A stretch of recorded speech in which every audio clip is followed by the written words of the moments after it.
All right, before Tony Correnti and his crew get this game underway and hand it to the Cowboys, who have deferred, let's go to the sideline and down to Tracy.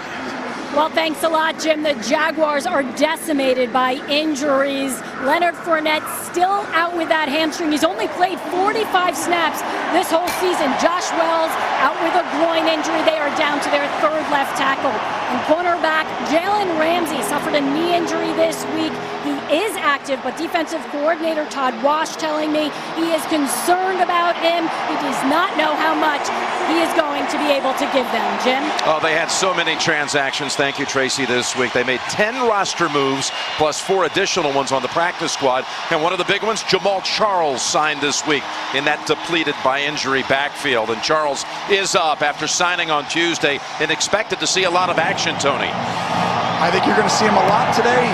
He reminds Coach of an old player that you know from the Jets. Yes, Curtis Martin, as you see Brett Maher, deliver a touchback to get this game started at the 25 with Blake Bortles. Yes, last week a career high 4 interceptions, plus he lost a fumble in the loss at Kansas City. Yeah, not one of his better games, obviously. This week, you know, they're hoping to just get back to Jacksonville football, which is the recipes: play great defense, run, play action, and just continually matriculate down the field. And we'll see if they change. 61 passes last week, not their formula. That was Hank Stram's old saying long ago. Matriculate on down the field, boys. He used to say. First snap for the Jags is a handoff to Yeldon, who's had to be the workhorse with Fournette missing now his 4th out of 6 games. As Tracy reported, only 45 snaps on the year for Fournette, who had the big 1,000-yard rookie season. And Yeldon, a former 2nd-round pick, he's played well. Plus, he's a threat out of the backfield in the passing game. And he'll be sharing the backfield at times today with Charles spelling him.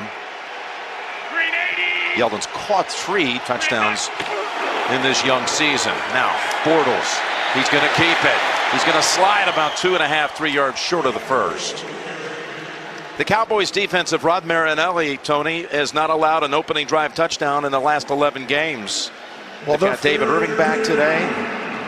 Yeah, the reason is because they're fast, they're physical, and they know the scheme cold. And I'm telling you, these inside backers are playing really good football. As you see right there, Jalen Smith, Leighton Vander Esch, their 1st-round draft pick.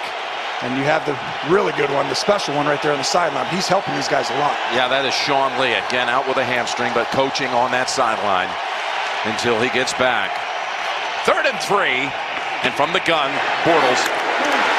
And nowhere to go. Westbrook has 2 Cowboys converging quickly, including Jordan Lewis, and that Dallas defense forces a 3 and out. Well, you're going to see the team speed of Dallas. This is one of their better defenses they've had in a long time. And I'll tell you, they fly to the football, and you got D linemen running out there, Crawford. I mean, just people are moving all over. And that's what makes it difficult to go down the field, you know, early in the game. You don't realize their speed sometimes. Logan Cook, rookie punter out of Mississippi State, was a teammate of Dak Prescott for a short while there in Starkville, and he's going to send it down the way to Tavon Austin. And we'll backpedal to the 14 to field it. Gets past 1 or 2 Jaguars, and then is swarmed under by a number of Jacksonville special teamers. 53-yard punt, and here comes Dak Prescott and the Cowboys offense. Will this be the day, Tony, where they finally operate in sync better than they have the first 5 games of the year? Yeah, the passing game just, you know, hasn't obviously clicked so far to start the year. A lot of new personnel, a lot of new people on the outside. They just need to be aggressive. They got to start getting this ball down the field, and then Dak has to throw it, you know, where these guys can catch it. He doesn't have the guy to go up and get it 3 yards over his head. So we're going to see how they have adjusted. They told us they did this week. They got Michael Gallup, the rookie receiver, at the top of the screen. He gets the start. Here's the throw, and it's caught right at the 1st down yardage by Jeff Swain, their tight end, who's becoming a little bit more of a favorite target for Prescott. Well, they're getting into, you know, what was so successful a couple years ago was run the football and bootleg. Bootleg left, bootleg right, just keep, that's how they created their, you know, chunk plays on offense. They didn't try and drop back and read it out perfectly and find a guy 28 yards. Keep it simple. So the former Cowboy Barry Church bring it down. Here's the handoff to Elliott. And he's only got a gain of 2. The Cowboy offense, of course, this offensive line couple of years, everybody talked about it being the best offensive line in the game, but there have been issues like Travis Frederick, who has that autoimmune disorder right now that's have him out of football. You see Joe Looney at center, so the Cowboys have not been whole up front. They're still really good. The difference is if you hold them to the standard of what they were, I mean, they might have been the best O-line you've seen in decades. I mean, it was outstanding. 2nd and 9. Prescott's pass is batted down by Patman. Tyler Patman. Setting up a 3rd and 9. Patman pressures off the edge, and Dak just hesitates for a sec, trying to find a window to throw around him. Patman getting more time with DJ Hayden once again inactive. That'll be a matchup to watch. He's guarding Cole Beasley in the slot. You see right there in front of him. That's not a good matchup for Jacksonville, because Beasley, you know, he's still getting open all the time if you don't account for him with an inside defender and help. Ron Smith in the backfield on a 3rd and 9. Protection gives Prescott the time to go down the field and complete it with Gallup, who had started the game, the rookie out of Colorado State, with Boye near him, but he turned around for a gain of 27. Well, this is what, if you're a Cowboy fan, what you're looking for. The ability just to throw the ball outside the numbers, as you see Tyron Smith handle Ngakoue on the first 3rd down. And I'm telling you, that's going to open this offense up big time if they can create that outside the numbers. That's what they've been missing. When they have it, they win the football game. The offense looks efficient. It looked like an old Des Bryant type catch on a Romo throw. Prescott goes underneath to Elliott, and he barrels right between 2 defenders for an 11-yard catch and run. This is how you'll see more of Zeke Elliott. They haven't been good on 3rd down. When they are, they come right out, look down the field, Zeke gets the ball. All of a sudden the offense looks efficient, they're aggressive, but yet you can be simple there, and they just haven't been, you know, moving the chains on that 3rd down, and that's why this, you know, Zeke hasn't been able to get the same touches, even though he leads the league in rushing. It's crazy how, you know, really well he could be so much farther out in front of him.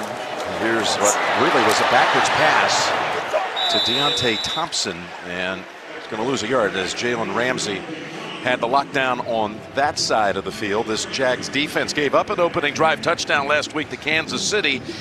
They were on their heels early against Patrick Mahomes in Kansas City, but Todd Wash's crew comes in #1 in the league this through 5 weeks in total defense, giving up under 300 yards a game. Yeah, they're good at all 3 levels. One thing they want to do is try to create turnovers. Bounces right back to Prescott, who was then pile driven by Miles Jack. Set up 3rd and long for Dallas. Well, this is Dak, his ability. He can read this. He can give it to him or keep it. And sometimes, and last week even, a couple times on some of these RPOs in the 1st down, they had the same thing. They could have handed it off or throw the bubble. They chose the bubble. Those are the ones they're looking at each week and being like, should we have made a different decision, or was it a good? And you're always evaluating that and seeing how much you should do it. Got to get to the 23 for a first. So they sent motion over to see what the defense was doing. Then he calls a play. Linehan is in his ear saying, run this play. He tells everyone, and then they snap it.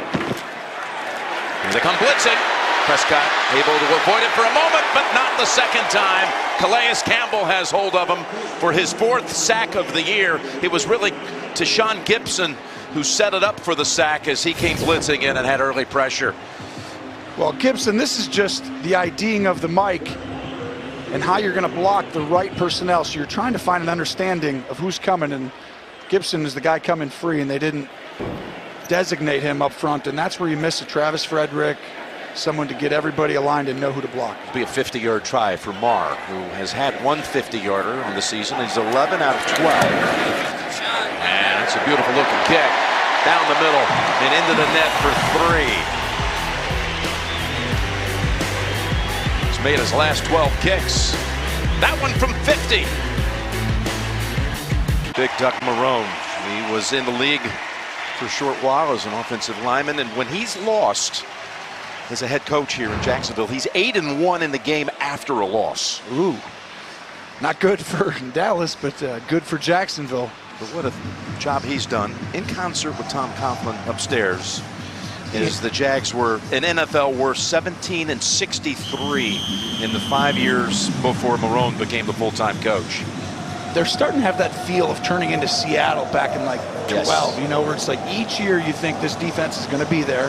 They're going to line up across from you, and it's going to be tough. Just think about when we had the meetings this week with the Cowboys, how many times it was referenced that the Jacksonville defense reminded the Cowboys of Seattle's defense. Yeah, well, Wash put in a system similar, but their personnel, it's just, you look at it and you're like, it's going to be a hard day. That's why those big plays and Dak throwing that down that sideline was, you know, it's big. It's hard to keep going 5 yards against this defense and that great coordinator. It's Todd Wash right there. His defense through 5 games has given up an NFL low 6 touchdowns. Just 6 touchdowns yielded by his defense through 5 games. They've given up a field goal, and now the offense starts its second drive. And the running play to Yeldon, and through a tiny crease, he sprints ahead for about 6. We've got a final, Miami and Chicago. Let's go back to New York. Miami down by 11 at one point, a gutsy comeback. Yeah, Jason Sanders is going to nail his 47-yard field goal as overtime expires. They win this game with Brock Osweiler as their quarterback over Chicago. Sanders' first ever game-winning field goal. Back to Jim Nantz. And how about Miami now? You don't know what to expect out of them. They're 4-2. Look at this little toss to Paul, the tight end. And that did not at all fool the Cowboys. Well, you want to throw this against Marcus Lawrence, who comes down the line, but Taco kind of slow plays it right there. And that actually, they were trying to use the Cowboys' speed against him. That's what that's for. By the way, Jamal Charles was in on that play. Paul is hurt. We'll be right back. The NFL on CBS is sponsored by USAA, official NFL salute to service partner. Uber, doors are always opening. And by Verizon, the best unlimited is on Verizon, America's most awarded network. Milano hats for over 30 years, outfitting the world with Western hats, Cowboys and Cowgirls alike. As Paul goes into the 10, I was at the house the other night. I didn't see. Do you have any Cowboy hats? I do. I just kept them away so you didn't take one on the way home. I know how much you love those Cowboy hats. This kid from Burlington, Wisconsin. I wasn't sure. 3rd and 7. Yeldon is the running back. Cowboys coming after Bortles, who just flings an incompletion. As David Irving, who's seeing his first action of the season, chased him out of the pocket. Well, it's an outstanding job by Irvin, but you'll see Jalen Smith rush right up that middle. And it allows Irving, who just came back, to apply the pressure on Bortles. And Jalen Smith has 3 sacks this year. He's an inside linebacker. And Rod Marinelli, the D coordinator, says he might be one of the best inside linebackers at blitzing I've ever had. And that's a strong statement from a coach like Marinelli. Boy, what a comeback for him. I'm sure a lot of you saw Tracy's report with Jalen Smith on the NFL Today. The punt, Beasley nowhere near him because the punt is so short. There is a flag back where the ball was booted by Logan Cook on a 4th and 7. It's got to be holding. It looked like David Irving almost blocked that punt right away again, too. Saw Damian Wilson and Irving in there close, but Irving making an impact right away. Holding, kicking team number 45. Dallas has exercised the option of having a 10-yard penalty added to the end of the play. First down. So only a 32-yard punt. Plus now you'll add the penalty yardage, and the football will be near midfield. As on Matt Overton, who was just signed this week, they had one of the many roster moves they made. Carson Tinker, their long snapper, went on IR with a knee. So Overton, who played 9 games for the Jags last year before going on IR himself, was signed and returned to the lineup, and now he's been flagged. And see where they'll spot the football. Yeah, they're going to say the ball went out of bounds at the Dallas 40. 10 yards tacked on right at midfield for the Cowboys' second series. So the Cowboys, they've won both of their home games. They've lost all 3 on the road. You saw perhaps earlier Dak's numbers at home much better than they've been on the road, including no interceptions thrown here in the 2 games. Well, yeah, he doesn't do a ton at the line as far as changing plays. You see the misdirection stuff right away. And that's Austin. Advancing the football to about the Dallas 44. Tonight, President Trump sits down with 60 Minutes and Leslie Stahl for an important conversation about accomplishments and controversy tonight, only on 60 Minutes. Kansas City had some success early in that game last week, getting Jacksonville moving sideline to sideline with, you just saw a jet sweep, and then they started running their offense. Dallas, you'll see, will try and do the same, and then take an aggressive approach downfield on a few throws. Here's Elliott.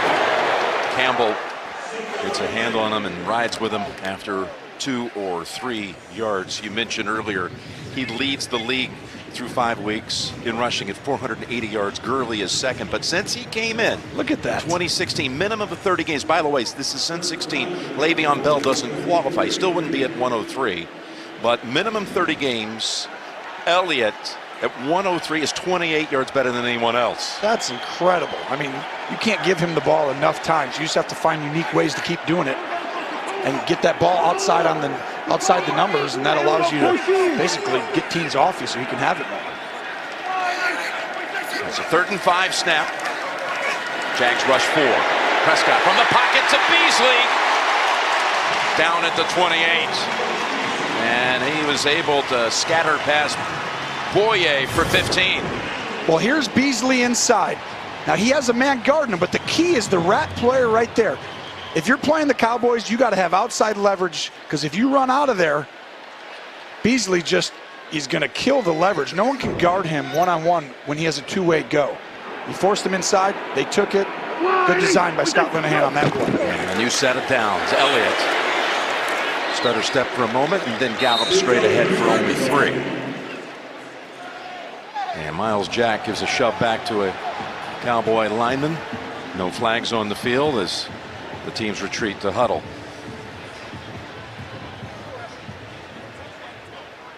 Jacksonville 2 series and a pair of 3-and-outs without a first down. Cowboys moving it to the Jacksonville side of the field for the 2nd straight series.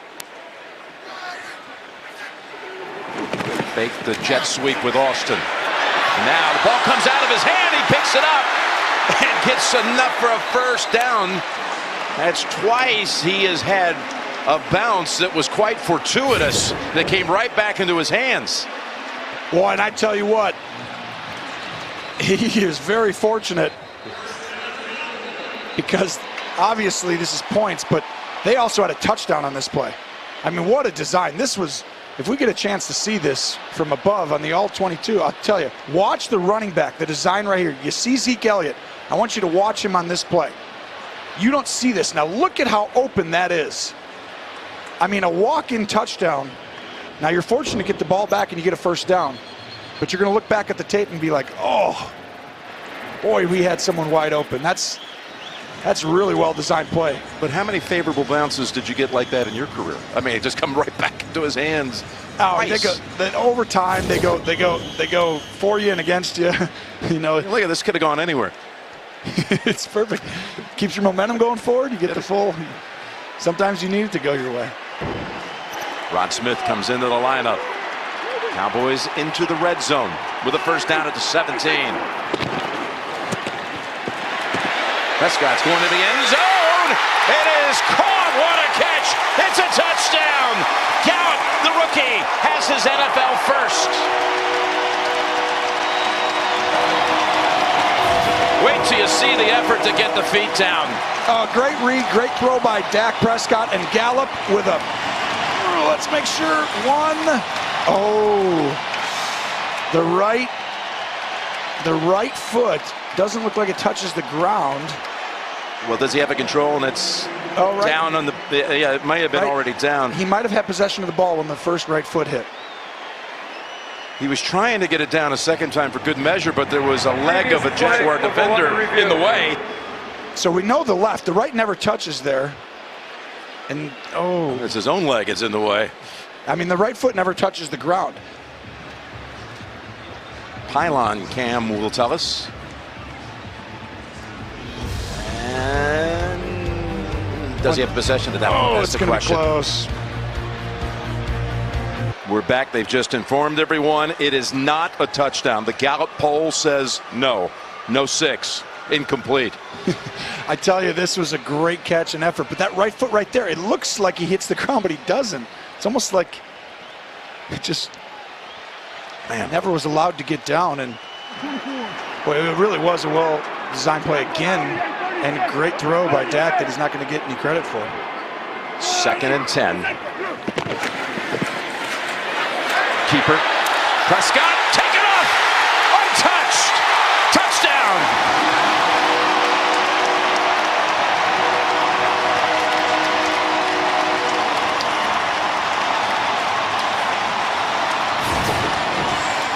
You want creativity? You just saw it all to start this game out of Scott Linehan. Boy, they had people open and it didn't even work, and then he comes back with a play they've run a bunch of times in the red zone.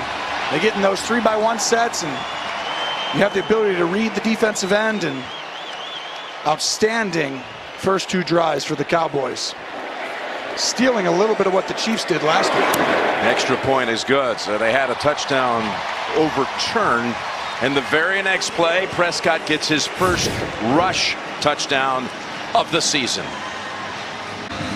And we're back after that 30 seconds from Pepsi and Zach and Dak do their thing down the field, particularly this guy right here. He had rushed for 12 touchdowns the 2 previous seasons combined. That's the first one of this season, 17 yards out. Well, and they have so many different ways to run the football now. You know, it's not just line up and hand it in I formation. They can do that, and they've had success doing it with 2 tight ends and that way, but they have Mark Colombo's the run game guy. He's done so much with this that people don't realize. He's the guy setting up that run game, and he's done fantastic. You know, with that design of that play, outstanding. His longest run of the season.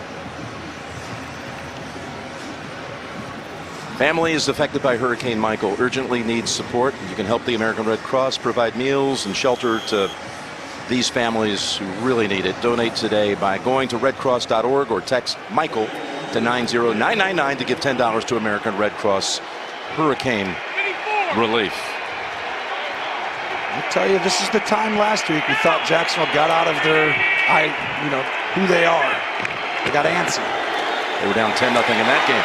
Here's the read option, and Portal's able to pick up a nice chunk, and they have their first down. Tommy Bohannon helped spring him with a block that goes for 12. A little bit of the Cowboys medicine. His own read right there.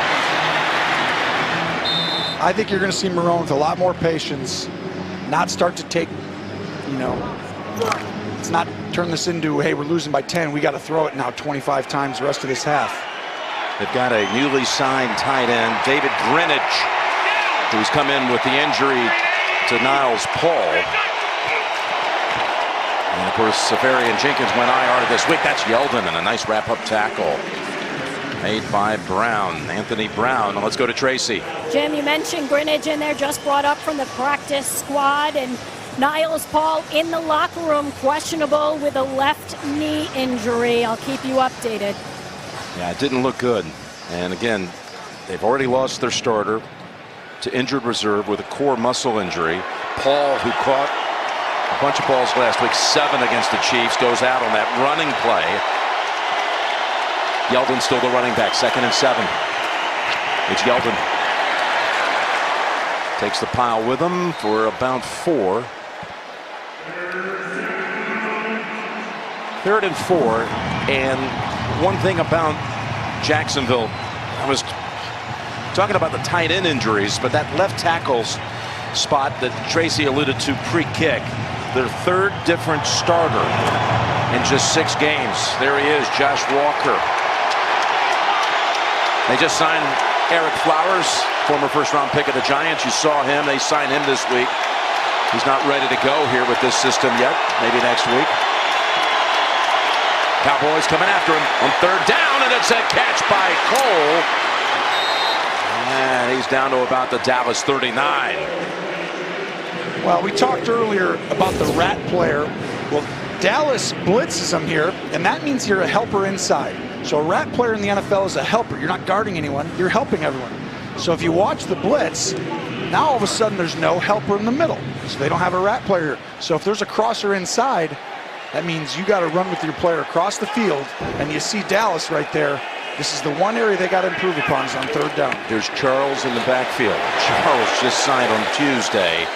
The all-time leading rusher at Kansas City runs right into Jalen Smith in his return. You think about it, he was not in camp with anyone. So no contact to speak of. And hello, welcome back to the NFL. All-time chief rusher. All-time for average yards per carry for at least 750 career attempts. Ahead of Jim Brown. To give you an idea how good he's been. Over, well, almost 5.5 a carry. Bortles will throw it to him. And Jamal is brought down by Van Der Esch. David Irving also helping out. So 5-yard pickup. And what do you think Charles can bring to them on such short notice? Well, first off, depth. Last week it was like we have one guy basically. The second guy we didn't trust to do everything. Corey Grant went out. Yeah. Of course, he's lost to the season IR. It was like they needed someone. And like we talked about earlier, you know, to have someone be able to come in and just kind of know football, you know, knows who to block. That's one of the toughest things, to sign him on Monday, Tuesday, and all of a sudden play him. That's a big deal. So this helps them immensely, honestly. First quarter comes to an end. Third down snap on the way to start the second. And the Cowboys up 10-0 after the first 15.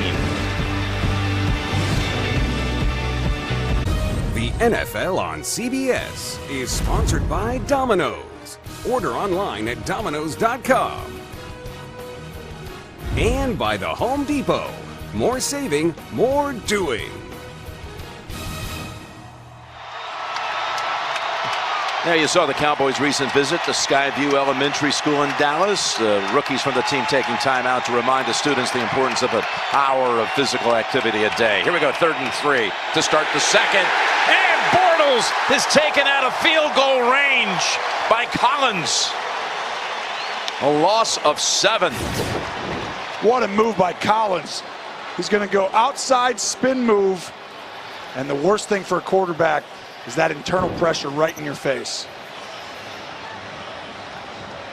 It's a little bit like what, again, we saw Kansas City put so much pressure on Bortles early in that game last week. It's going to be tough for Jacksonville to consistently, you know, connect on these third downs when they don't get protection. Cook. And that punt lands way out. Let's see how far up they'll go. Not exactly what they wanted. 16-yard line. Prescott, Cowboys coming back out, up 10.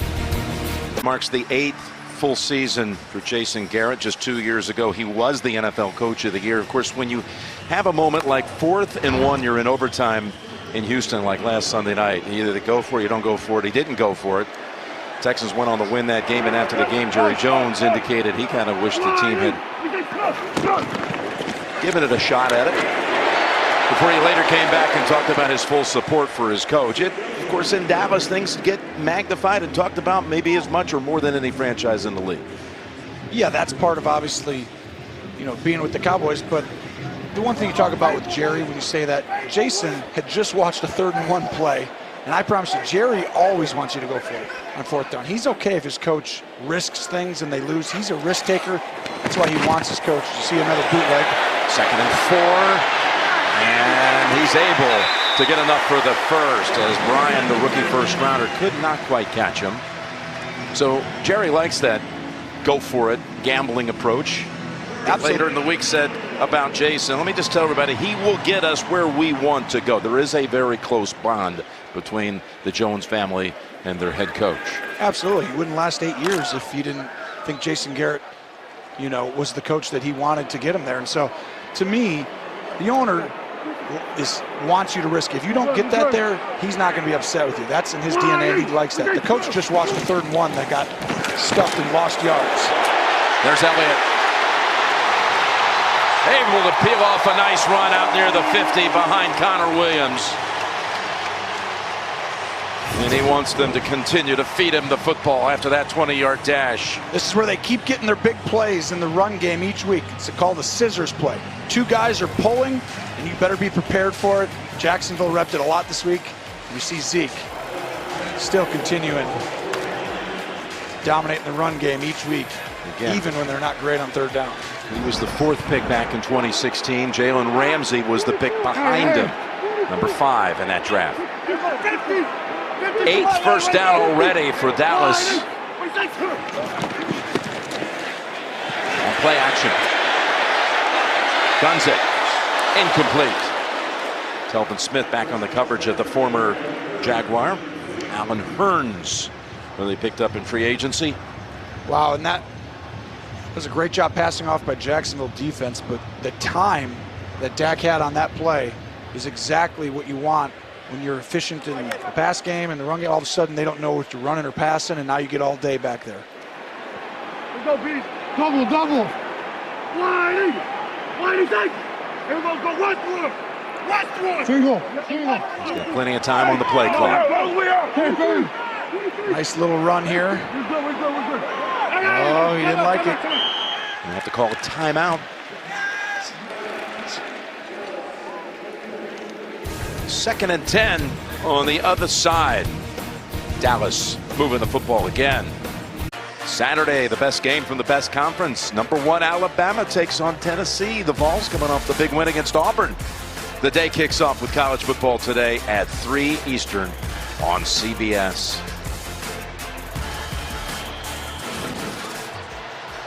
Ngakoue on the sideline as they shuttle some of the edge rushers around. Dante Fowler is in for this snap, 2nd and 10. To Beasley. Patman's on him, and they drop him for a loss of about 3. JB and company spearheading the updates out of New York. JB. Baltimore starting fast. Here's Alex Collins. He goes 13 yards to culminate this drive. They lead now 14-0 over the Tennessee Titans.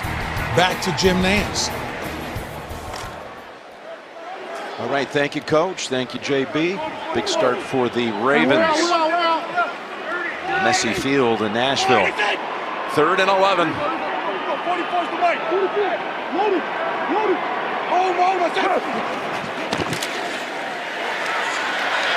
Again, they seal the pocket long enough, and he finds Beasley all alone, and he takes the football to the 30. Another 20-yard play. That one to Zeke, and now this one to Beasley on this drive. Well, look at how open Cole Beasley is on this play. Just a perfectly, like, you know, this play doesn't happen if you don't block these big guys. I mean, that's a lot of time on 3rd and 11 when they know you're passing. And Dak's off to a perfect start in this football game, and Beasley, they're moving around, putting him in good situations, and that was a perfect call versus that coverage. They're 3 out of 4 on 3rd down and 5+. As they are able to get on Zeke quickly, including Barry Church. So in my brain as a quarterback right now, each time that they haven't pressured on 3rd down, we've completed it. When they have, they got us off the field. So you now, right now, if you're Dak, you're thinking, okay, the next 3rd down that comes up here, that coordinator's got to be feeling it. They've tried a couple of their other things. Pressure's going to be coming here if this continues. And so you just get prepared for it with a call or a signal to someone.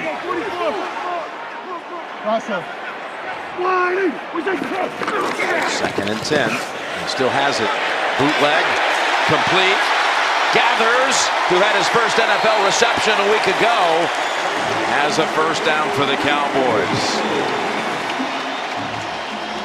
This reminds me of the offense from 2 years ago. It's efficient, and then you bootleg people and you're getting 12, 15 yards, and you're not really asking people to do a whole lot other than just, you got to defend the run, and if you don't, we're going to run it, and if you do, we're going to bootleg it. But the only way you do that is to be efficient on 3rd down. You don't very often see Malik Jackson in coverage, and he got caught in that situation and gathers now and has a catch for the 2nd straight game. First down throw. Beasley open at the 10, and he dives in for the touchdown.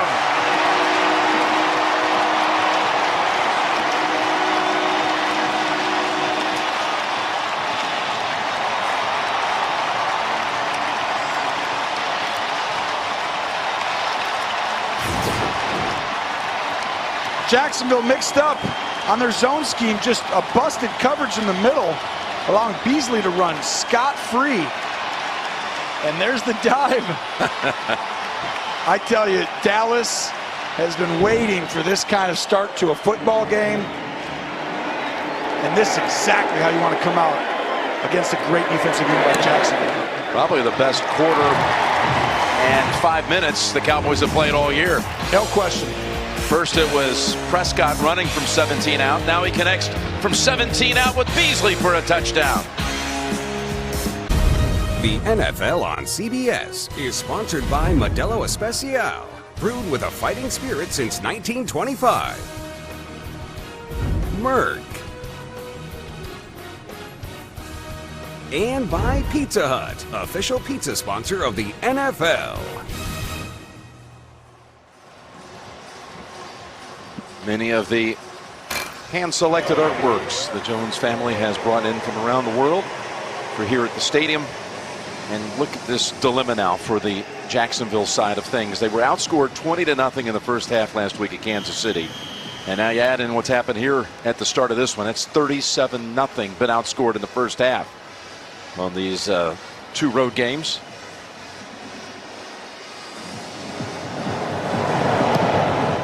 And Marr once again drives it. This one will be returned by Mickens from the 1 up the middle. He's a speedster, and he's out to about the 31. And that's one of the real issues here you're going to see from Doug Marrone, Nathaniel Hackett, their offensive coordinator.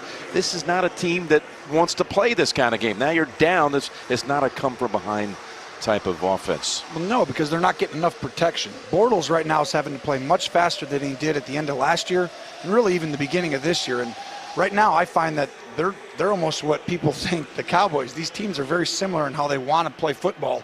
The difference is the Cowboys today are very efficient on 3rd down, and they're able to continue playing the style they want to each play. Fake the handoff to Yeldon. And Bortles able to take it for about 1. Again, there was nothing there. The Cowboys were waiting for him.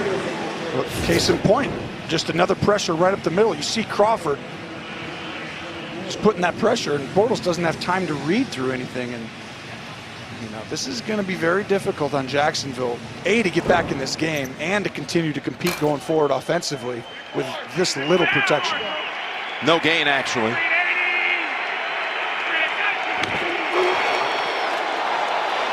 Yeldon able to reach out to about the 38.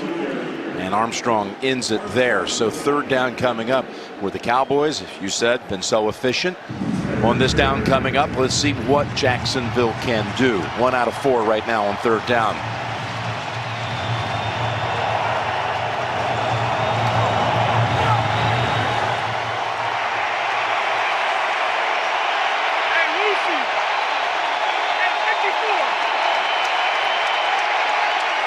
Marrone looks like he's ready to block somebody.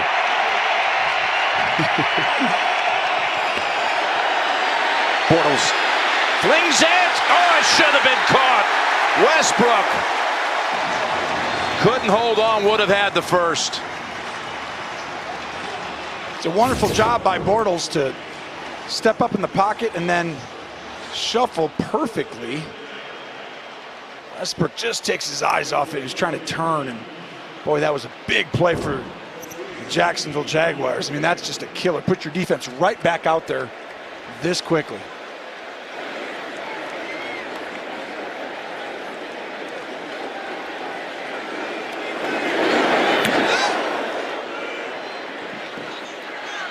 Beasley, fair catch at the 22.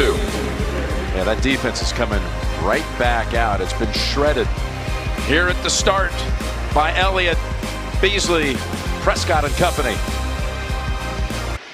So the Cowboys again have controlled it, and they're back out looking for more. Mid-second quarter, 17-0.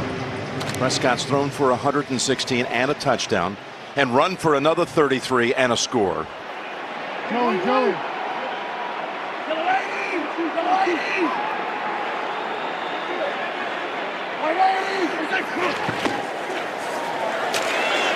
Give it up to Elliott. He spins around for another 5. Well, you want a creative offense, you're finding it today. See the jet sweep early. Austin on the edge. That gets the team running sideways. They come back with a similar type fake. Now watch this. 2 posts, and then Zeke open for the touchdown there. Jacket slid out the other way, and then the zone read for the touchdown. A lot of people, a lot of misdirection. You want to know how you can come up with cool new plays? Have the team you're playing play Kansas City the week before. Exactly. You see a lot on tape. Scott watches that all week, and he's like, I like that. That's wide open. That's good. That's good. Let's put all these in. Innovative stuff. 2nd and 6. And throwing it while on the run to Austin. It's an awkward spot, but I'm thoroughly impressed with this offensive line. I mean, you know, we heard plenty of it's not quite. I mean, they're outstanding. And what did Jason Garrett say? He felt like they matched up actually better with this team than they did against the Texans last week, who would swim move. Some of their guys. This team comes right at you. They want to take you on one-on-one aggressively. And Dallas has some big guys up front that are fine with that. they marked Beasley short of the first, so it's 3rd and a foot. No problem. They stand up. Zeke. Ramsey does. He lowered the boom on Ramsey there. I mean, he gave it to him. 2 guys going close in the draft together. Goes right to Ramsey. Hello. Side by side, 4 and 5. That's not Ramsey's specialty, though. Put Zeke out there and run a route against him. Then you'll get 1 for 1. By the way, the 3 guys ahead of him, not too bad either. Not too shabby. Oh, in the draft? Yeah. Who'd you have there? You had the quarterbacks. You had Goff, Wentz. Goff, Wentz, and then Bosa. 1st and 10. Look at this launch. He's open, and he was overthrown. Austin. We do have a penalty marker back at the 39. Wow, he had him too. Just barely overthrew him there. Holding defense number 21. 5-yard penalty, automatic first down. Boye's hold gives Dallas another set of downs. Seeing a much more aggressive Dallas Cowboy football team today.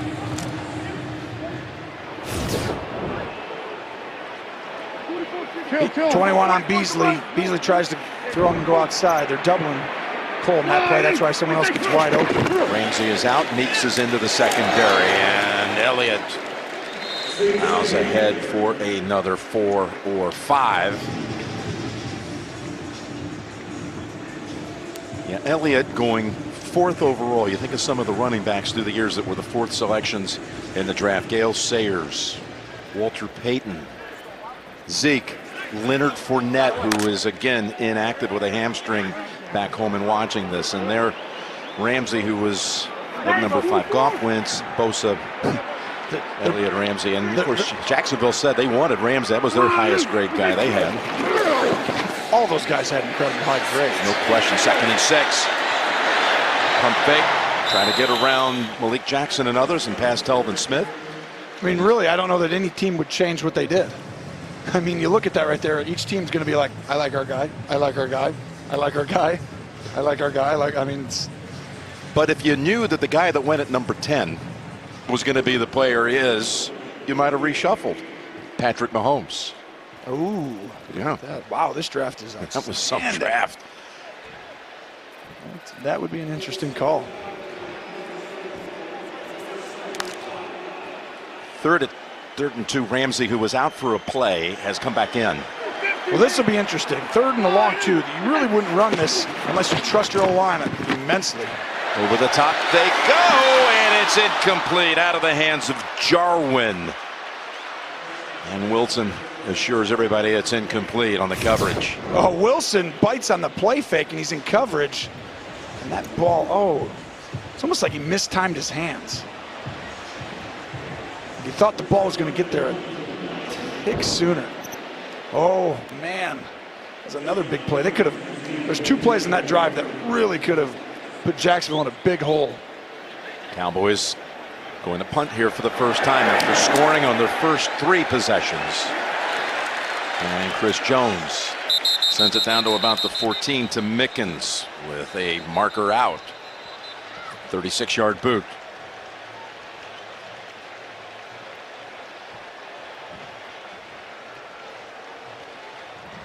Cowboys seem to think this is going to go their way. Well, you saw Keith O'Quinn a second ago, the special teams coach, and there's Joe DeCamillis, who has his own history around Dallas, now the special teams coordinator for the Jags. Joe was the assistant here in Dallas from 09 through 2012. Defense with 12 players on the field at the snap. Uh-oh. Penalty. That's a first down. First down.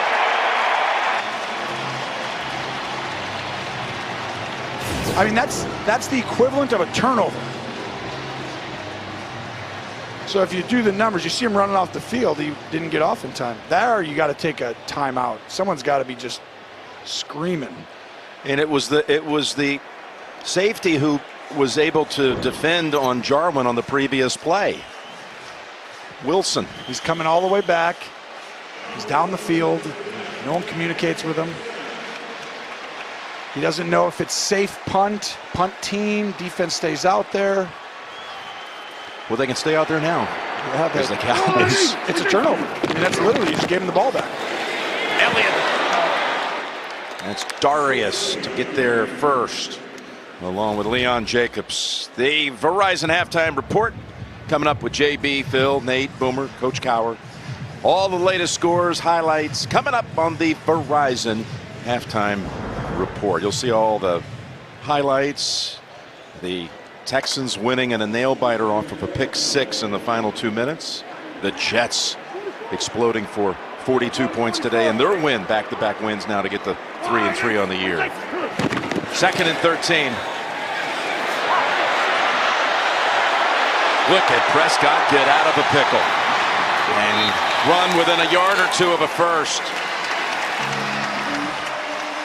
Well, this is exactly, I mean, watch here, it's a play fake, but everyone's on the left side of the field, and as you run right, there's really nowhere to go with the ball. So he's just going to pretend pump fake just to get the guy, Jones. See Campbell's. Well, Avery Jones, you see 95, first got turned inside out, and now with that scramble, that gives Dak 48 rush yards, which is his career high. I like this, though. They're calling it aggressive. They're letting him, if it's not there, you're taking off, and they're using his legs. Oh, he almost stretched it out. It's going to be about a foot short. 4th down coming up. Ooh, and here we go. You set it up earlier now. You're up 17-0. It's a long field goal. He's going to go for this. He has to. Look at now. He's thinking about a lot of things right here. Thinking about the whole week. Great effort by Prescott to get even a yard or yard and a half closer. It's the worst spot. After all week, everyone wanted you to go for it. Now you're in this game. 17-0. Field goals are big. Up, you're already up 3 scores. And field goal here would be 55 yards, 55, I think 6 yards. It's a no-brainer to me. Yeah, I think you got to. Easy.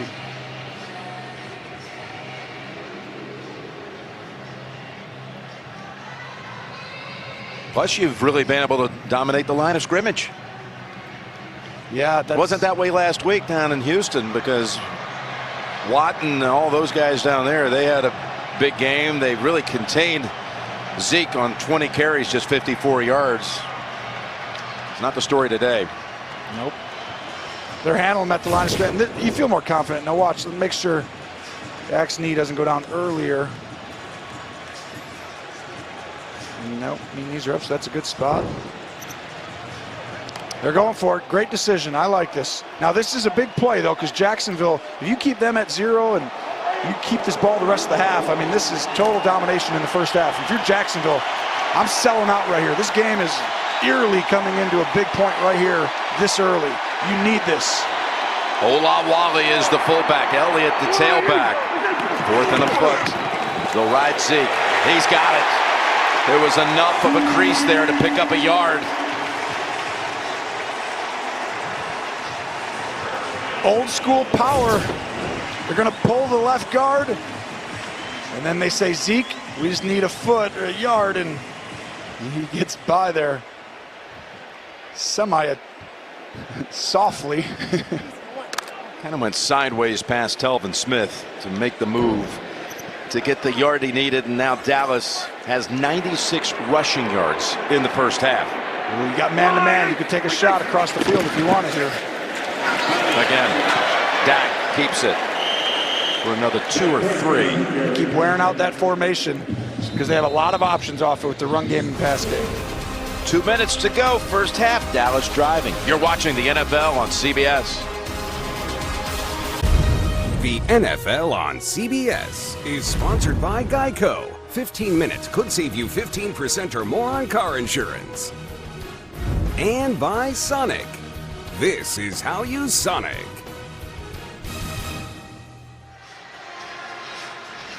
Back with 2 minutes to go, second quarter. It's Dallas 17, Jacksonville nothing.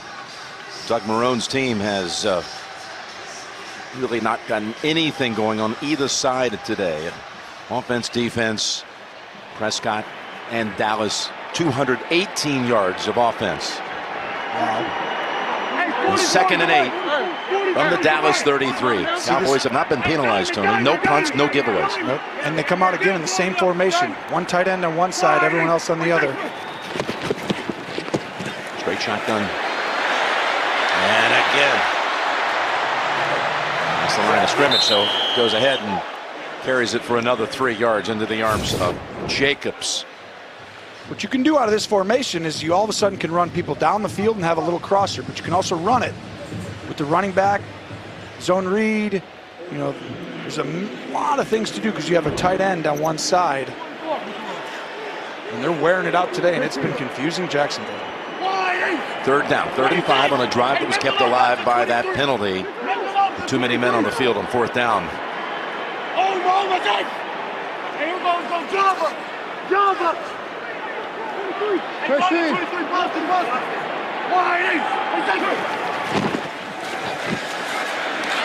It's the middle, snagged by Beasley.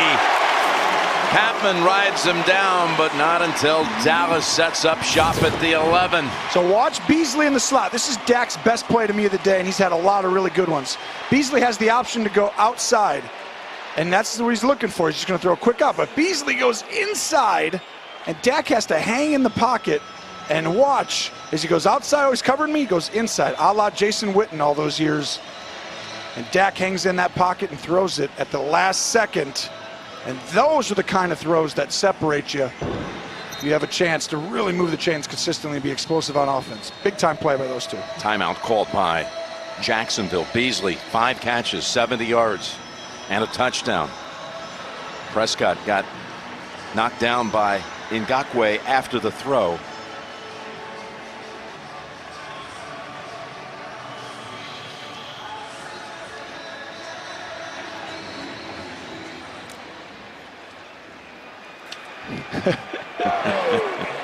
And will they feed it to him? He's going to get the ball here.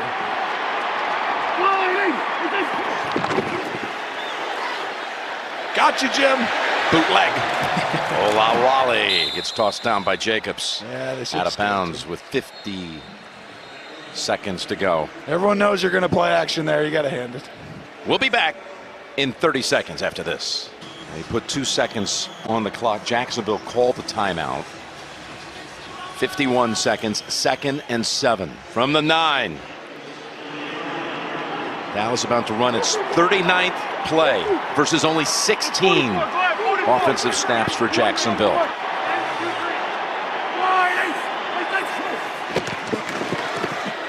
Prescott fires it, incomplete. With a bunch of Jacksonville members of the secondary in the area, Allen Hurns was the closest Cowboy. And that is Calais Campbell shaken up.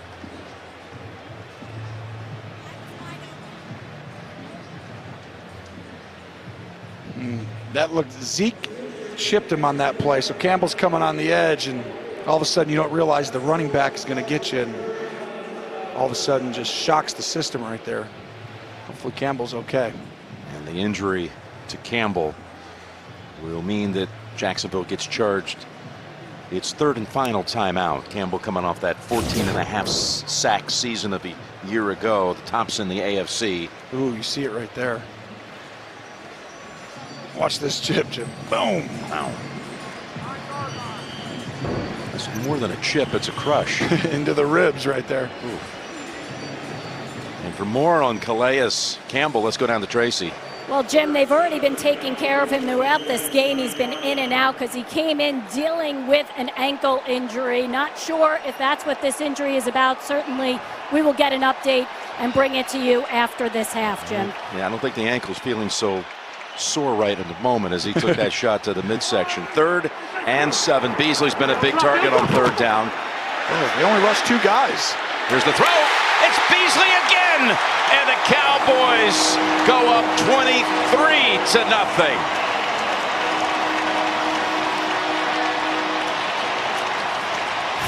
Wow, well, the accidental by Jacksonville. They're going to drop out. You're going to see 2 rushers on the edge, and that's it.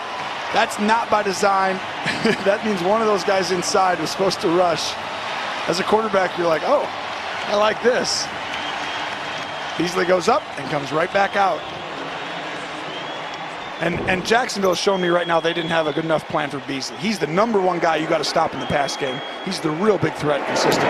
Extra point is good. Here's a Jacksonville defense that had not given up a first-half touchdown through the first 4 weeks. And then Kansas City scored a couple last week. And now the Cowboys have put up 3 first-half touchdowns today. Yeah, it was a 16-play drive. Amazing. It matches the total number of plays by the Jags to this point. This is shocking for Jacksonville right now. I know they were excited. They thought they'd come in here and make this a very physical, low-scoring game. Go ahead and look at Dak's eyes. He looks over to Beasley, and he knows he's going to throw there, so he looks off for a second, and then he comes back to him. Wonderful job. And Cole Beasley now is like, I'm telling you, stay with me. I'm open. He keeps telling her every week, I'm open. I'm open. He's probably still telling you that. Is he? After that time together, I know this. You bring his name up so many times, as much as just about anybody you played with. You just love having Cole Beasley as an option. Late in my career, I mean, when he was unguardable, you know, and then that first year, and last year even with Dak, the difference now is teams that have played these guys play them outside leverage with that helper guy talk about inside. And so it's kind of neutralizing because that's how you play the run game as well. You get all those people around the box. Again, coming up, the Verizon halftime report. JB Phil, Nate Boomer, Coach Cowher, scores and highlights.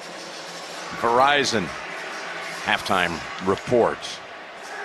Now, normally you're like, should we try and do something? No timeouts, 41 seconds? I think you have to. Well, they did. Remember the similar situation last week? Down 20-0 they did before the half. But Cowboys get the ball to start the second half. That's right. They deferred. I mean, this could be over in a hurry. How about this? They haven't been shut out in the first half in consecutive games since 17 years ago.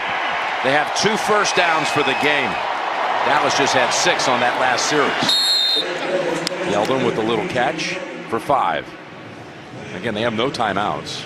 Under 2 minutes with the Campbell injury, burned off their 3rd.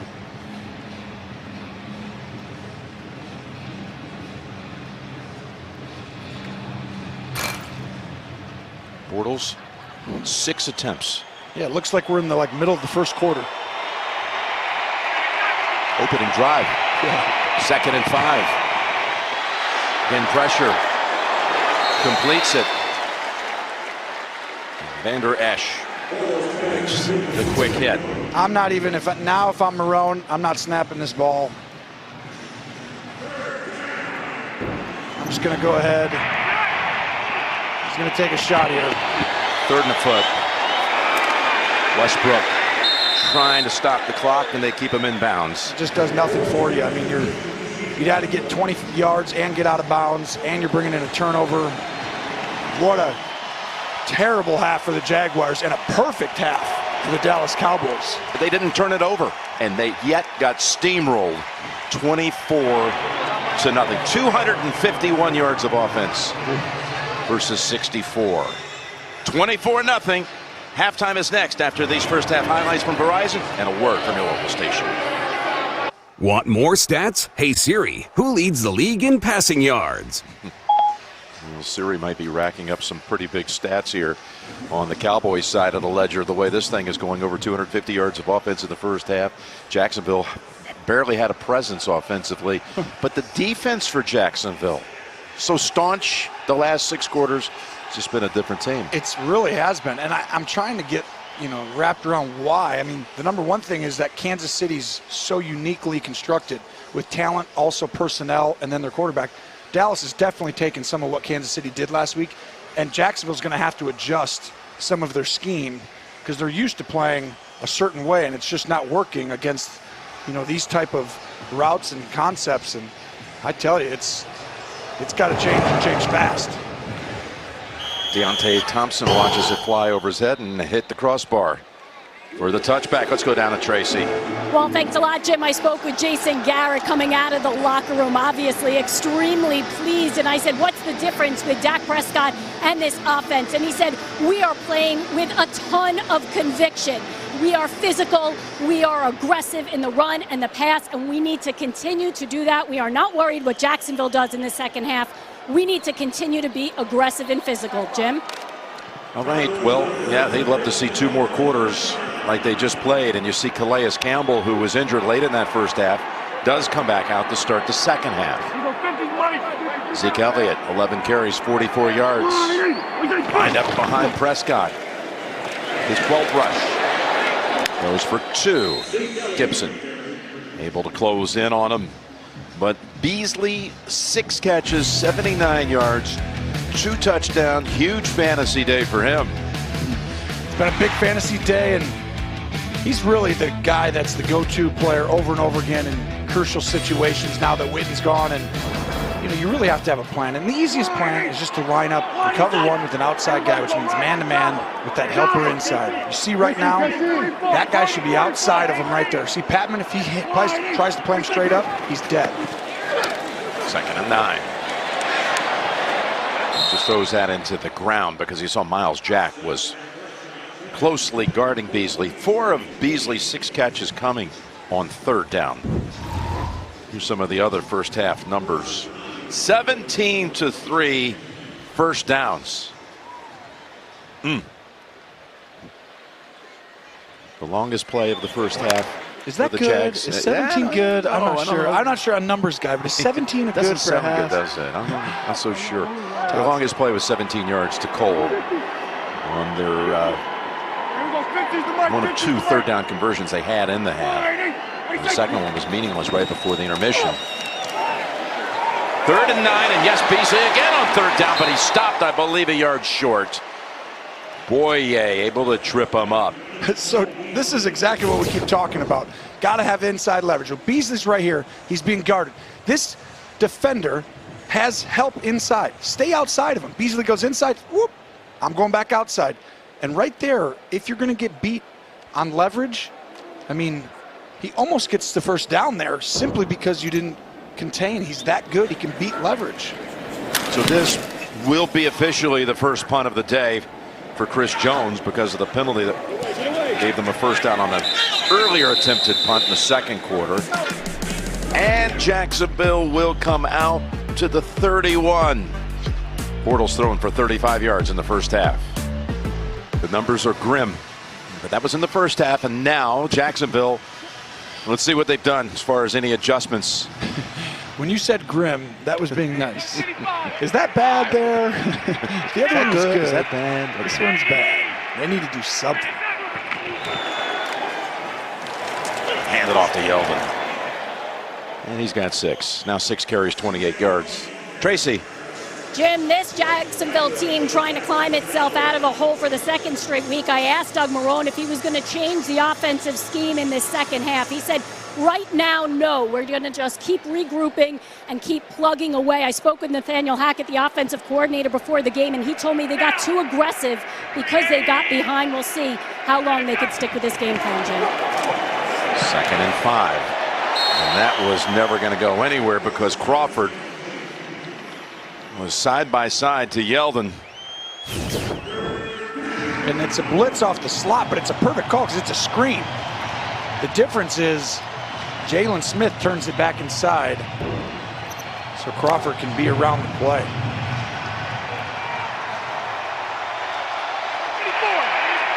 If you're Dallas, you want to give them no life right here. Be aggressive, be physical at the line, come after them. Jacksonville fire a ball in there. 3rd and 5. Knockdown That's Van Der Esch denying O'Shaughnessy a first down catch. And Bortles just having to feel that pressure and is taking the hit. Ooh. That's Gregory decking him. Great pass rush by Gregory, making the ball come out. Quarterback feels that. He takes a guy who's actually not that open. And Van Der Esch with good defense on the tight end. Well, they are high on him, aren't they? They are. He runs sideline to sideline. I mean, real well. The speed of him and Smith. You know, you get Sean Lee back there. This is one of the best. Tremendous collection of inside backers. Beasley turning heads, turning players around, and gets back to the 30. He had not, by the way, caught a touchdown since November 5th of last year against Kansas City. Now he has 2 today, leading the Cowboys charges. The NFL on CBS is sponsored by Snickers. You're off your game when you're hungry. Eat a Snickers. Downy keeps your clothes looking like new longer. And by the Crown Royal Water Break. Moderate your drinking on game day. One of the great zoos in America, the Fort Worth Zoo. All right, the Cowboys back out here for the second time in the second half. Yellow 80! Yellow 80! Hey, kill! Go! 180! We say kill! Play action bootleg, and look who's there. Ngakoue makes what is the best play of the day by any Jag to this point. Well, you see the first adjustment from the first half. No bootlegs to open the series. Cowboys love to get the drive started that way. It's a big part of the offense. And getting upfield and creating a minus play. Now that has happened too much to the Cowboys in previous games on a first drive with something being a negative play. Ngakoue goes in the books as a sack, his 3rd of the year. 2 sacks on the day for Jacksonville. 2nd and 19. Try to get some of it back with Zeke. And Malik Jackson, who's playing in his 100th career game, drags him down from behind. So maybe the defense off the Yannick Ngakoue play can create some sort of spark, because there has been no firepower whatsoever. You got to create turnovers if you're Jacksonville. Your offense isn't scoring 30 points against this Dallas defense. I don't think so. You need to create some kind of, you know, tip pass, something to get the ball out of the hands quicker than the quarterback wants. Looks like you want to set up screen. Can't throw this away. It'll be grounding. And all kinds of time to throw. He throws it at the feet of Patman. So the reason you can't throw a ball down the field and you have to throw it away, I said it probably wrongly, is a screen pass. So the linemen are downfield. When the linemen are downfield, well, you can't throw a ball downfield. So you just have to throw it away or in the dirt. And it's well done by Dak not to risk an interception there.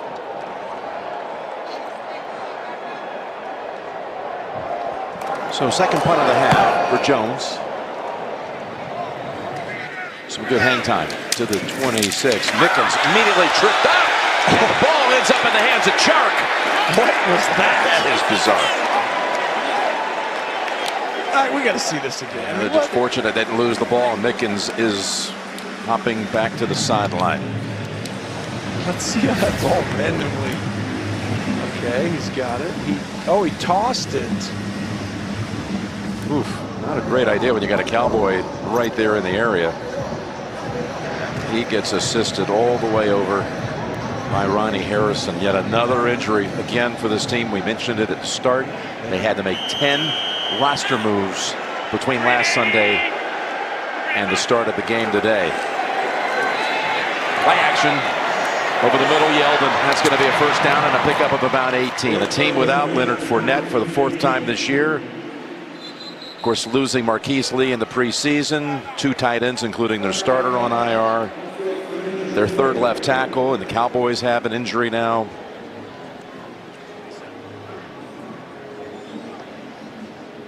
That is Jordan Lewis, who had made some nice plays early in this game.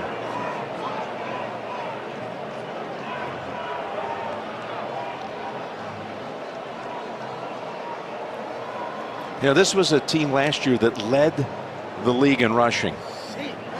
And when he was on the field, look what they did. And without him.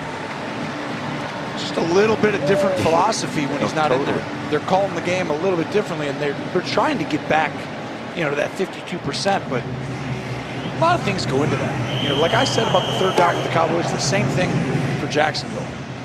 You need to be efficient on third down and stay committed to the run. I think that's a monster thing. There's Charles, who saw spot duty in the first half, ran it once, caught one. First down. Taking something off of it. Down the sideline. That worked twice last week against the Chiefs to that same player, Chark, but this time it's incomplete. The rookie out of LSU falls on the football. It's close, but the ball just hits the ground right there, and obviously not a catch. And wow, that's a perfectly thrown ball. And it's just well defended. I mean, that's the biggest difference. Chris Richard coming in, helping these DBs, playing great ball this year. Lewis of the Cowboys was shaken up a little earlier. He's returned to the field. We saw during the break Chark make his way unattended back to the Jacksonville bench, but Mickens headed to the locker room on a cart. So they're down to, without Chark and Mickens, they're down to 3 healthy wideouts. Moncrief, Westbrook, and Cole. Here's a 2nd and 10 for Bortles. Flings it on the run. O'Shaughnessy with a catch. He's down at the Dallas 45. Crawford on his back.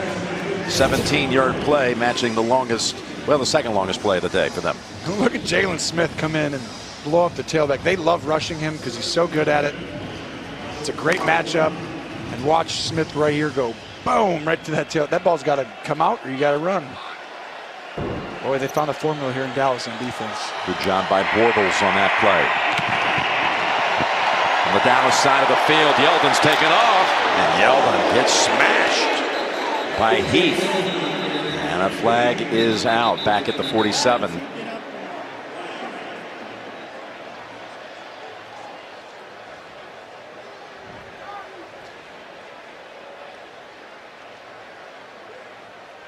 Watch this hit. Holding, offense, number 73. 10-yard penalty and repeat, first down. So it's called on Walker, and this was really close right here. There. Helmet hit coming up, Tony. That's actually a bad call. Walker, that was on 73. Then that's he was 5 yards behind the runner who was running. First and 20 now. Yeldon trying to follow a blocker. Trying to run behind Linder, the center. Gets 5. Yeldon 7 carries for 32 yards. Again, in tandem with Fournette, it was a good combination. Now, he carried the load when he first came out of Alabama. He's got 4 touchdowns this season, including 3 in the passing game. You know, he's playing well. He's a perfect complement to Fournette. Exactly. Fournette can't be out this much. 45 plays for the whole year. I mean, you need this guy. 2nd and 15. Turning around and looking up at the last moment, Moncrief, who has not caught a ball today. Now 3rd and 15. Chris Richard, former Seattle assistant, now on the Dallas staff. He's a good coach. Done a great job teaching this read technique, they call it, for these corners, and it's really allowed Byron and really Cheeto Awuzie to flourish. And today you're seeing a little bit of Brown up top with Cheeto's injury stuff. 3rd and 15. Cowboys rush 4. Here's Bortles planting the feet and firing. That's Cole with the catch. He wasn't sure if he was down. I believe he was. It's going to be close on the spot. Well, if I'm Jacksonville, you're running to the ball and snapping it right now. You don't want to see if this is close or not. Cover 2, sit in that hole, find him a little window. It's really close. If you're Jacksonville, snap it. This might be worth a challenge if I'm Garrett. Well, and they gave him the first down on the spot. So there's Charles. And again, Smith, who tackled him on his first carry, is on him again. JP, Coach Cowher, update time in New York. Yeah, and there's Alex Collins will get a second touchdown of the day right here. A 78-yard drive. They lead 21-0 over the Houston Texans, Jim. It's a blowout down here. Ooh.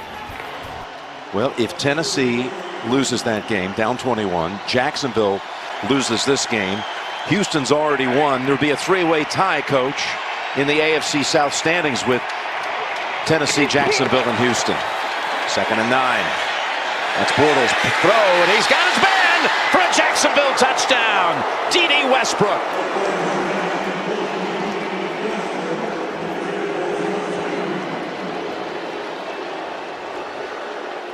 This is the one thing that Dallas was preparing for all week. The ability to have play action and deep overs, they call it. Go deep across the field. And you see Van Der Esch does a good job running with it, but he just doesn't take the right angle. He's too late. And by that point, D.D. Westbrook is behind him. And Anthony Brown's not supposed to be there. He's supposed to take someone else. He's coming back off to help. That's on Leighton. Surprised they're not going for two. They could have, if they were successful, make it a two-possession game. Instead, even with that successful point, it's a three-possession difference. That's a great point. This is Bortles' 99th career touchdown pass to get the Jags on the board for the first time. The NFL on CBS is sponsored by KFC. It's finger-licking good. And by Pepsi, the official soft drink of the NFL. Finally, the Jags do something. Bortles finds Westbrook 34 yards out, but they go for just the single point. Surprising, Tony. At this point in the game, with the way it's gone, I mean, you had 5 possessions in the first half for Jacksonville. You have 2 of them this half, and it's theoretically it's similar, which is kind of how games go. 10 possessions in a game. I mean, you got 3 more left. It means you got to score every time, stop them every time. So I would go for 2 there. Tracy, we had a little update from you on the sideline. Jim, the injuries keep piling up for Jacksonville. Wide receiver and returner Jaden Mickens carted into the locker room with a left ankle injury. He is officially out for the game. Good news, though, rookie wide receiver DJ Chark Jr., who hobbled off earlier, is cleared to go back in on the next possession, Jim. Okay, and we saw Chark just now coming off the field. Dallas from the 25.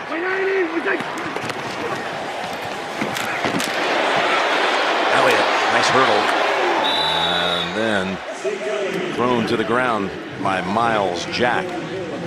Good adjustment by Jacksonville. That's that double pulling outside zone play that Dallas does, that they get about 10 to 20 yards on every time they got a big one in the first half.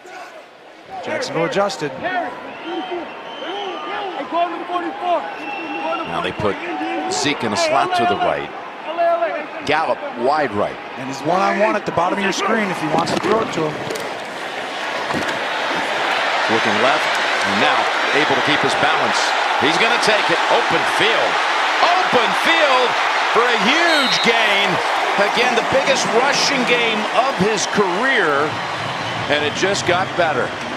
That's going to bring him up to 82 yards. 28 on this one. Well, outstanding protection. See Collins pancake, and then Dak does a wonderful job when he gets his bearings and gets back on his feet and just all of a sudden takes off. And I tell you, his rushing today has really been, I mean, combined with the aggressive throwing early, I mean, Jacksonville doesn't have an answer. And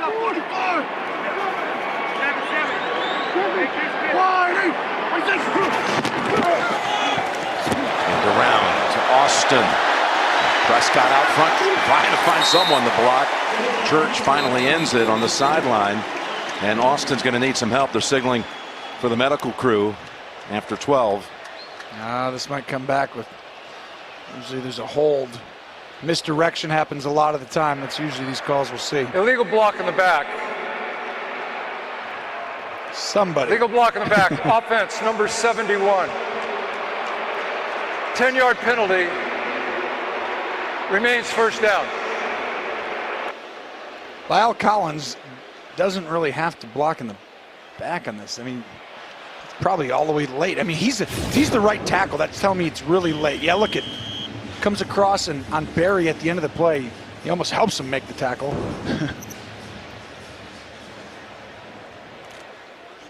Got to have better awareness right at the end there. So the spot foul brings the football to the 44. First and 9. That is for Elliott. Now 15 carries for 54 yards.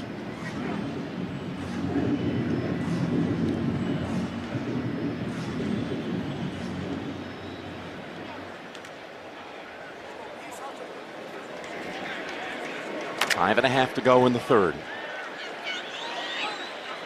Back to their run formation. Zone read, keep it, play action game. One tight end up top. Motion Beasley across then.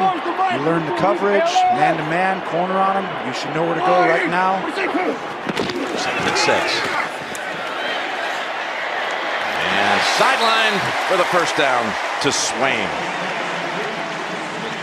They've really built a package from this formation at starting, and then Swain does a great job. I mean, this is an excellent route on a really good cover safety, Gibson.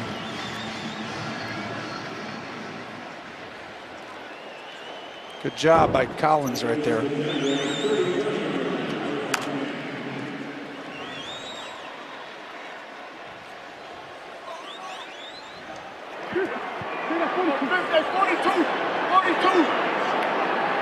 First and 10.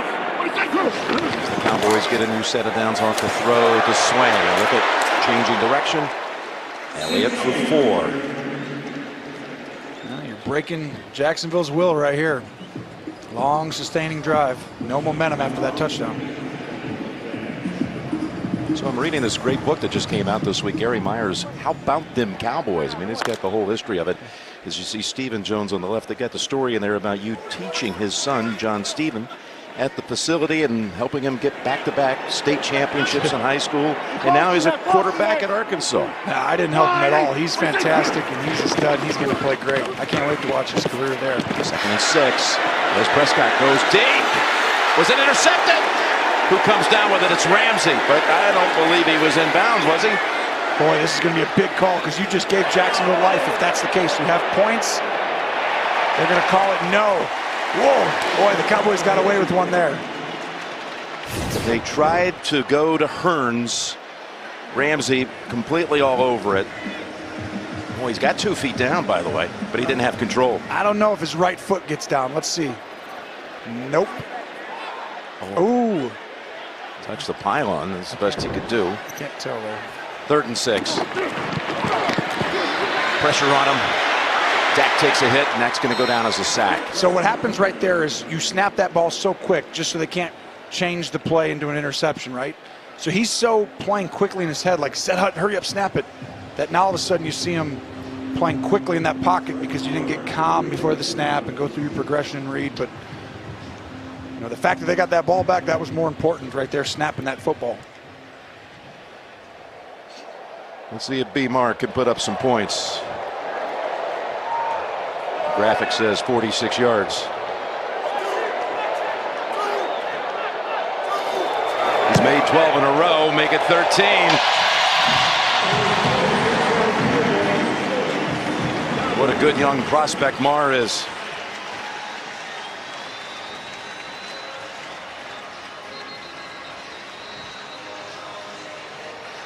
First year out of Nebraska. Increases the lead to 20. Tony, we got triple header Sunday here on the home of Super Bowl 53, Tennessee, and the Chargers from London. How about the Chargers today? They certainly quieted down a little bit of all the excitement around the Browns with a win by the Chargers on the road. New England and Chicago, the main early game, and then the main national game will be in Washington for the Cowboys and Redskins. That used to be in the old days. That used to be twice a year on CBS, and this year with the cross-flex schedule, we'll have it for the first time in 25 years. Dallas and Washington on CBS. And I was there for the last one. Were you really? December 26th, 1993. You were 14. It was. Mike Arnold, our director, was on top of it there as well. Mark Wolf was producing it. Lance Barrow sitting in the AD seat, and Randy Cross. Some legends right there. That was a good time. And we'll look forward to having that game next week. That'll stir some memories for you. So the QB comparison of what's happened here today. Their numbers on the season were pretty similar coming in. Well, each team needs their quarterback to play well for them. I mean, each game they've won, for the most part, each quarterback has played one of his better games, and these two teams are built very similar. The difference right now is today the Cowboys' offensive line is really controlling the defensive line of Jacksonville, and it hasn't been that way for Jacksonville. Fake into the line, go up top. Triple coverage, and the third guy comes up with it. He has a chance down this sideline if he can get a block. Here he goes. Bortles gets taken out. He's tripped down at the 8. Jeff Heath. Bortles threw it into what at first glance looked like double, but it was actually triple coverage over the top. And the Cowboys have a takeaway.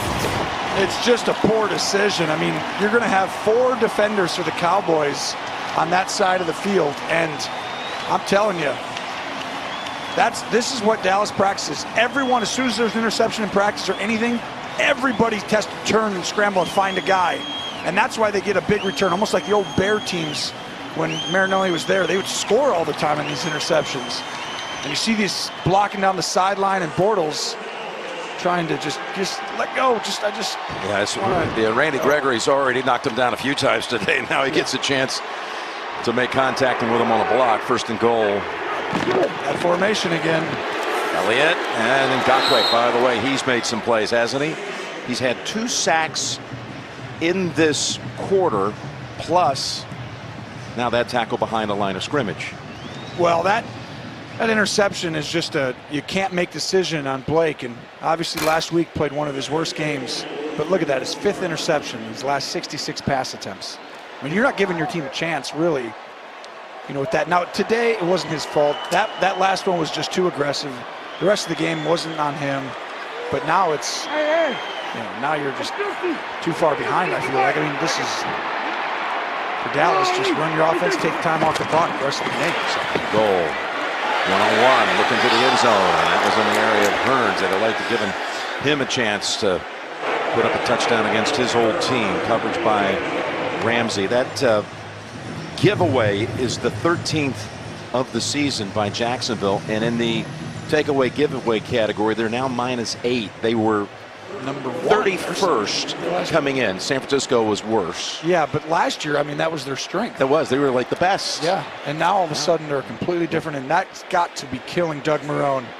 And Ramsey certainly not looking too sturdy. Came in with a knee, was questionable.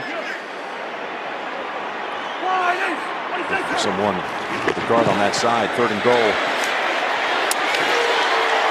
And another 3rd down catch by Beasley, but it's not going to be enough. So it'll bring right back out Marr for this time a chippy field goal. He's made from 50 and 46. He's going to have an attempt here from about 22. Well, it's a big hold, but Jacksonville still keeps it a 3-possession game.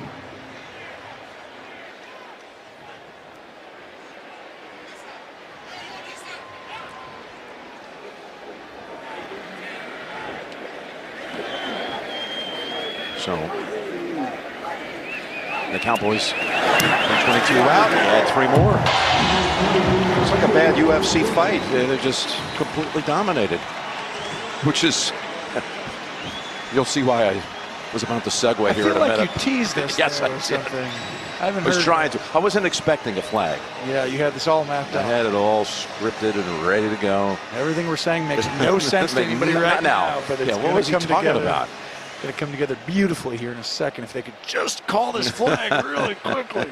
Pick it up. Inside Jim Nance right now, he's like, come on, is this just go to, I have a point to make here. Holding, offense number 87, 10-yard penalty and repeat, 4th down. Yep, make him re-kick it. Even though it holds up my story. Yeah, it's definitely. All right. You see right there, there's a hold a little bit.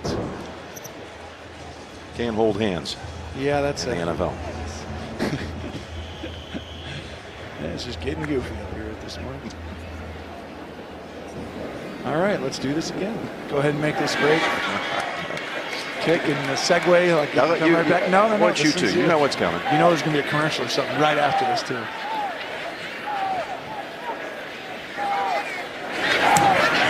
.32, it is good. See, I want you to think Ryan Fitzpatrick. Now, what is he talking about? Well, look at that little fight on the field there.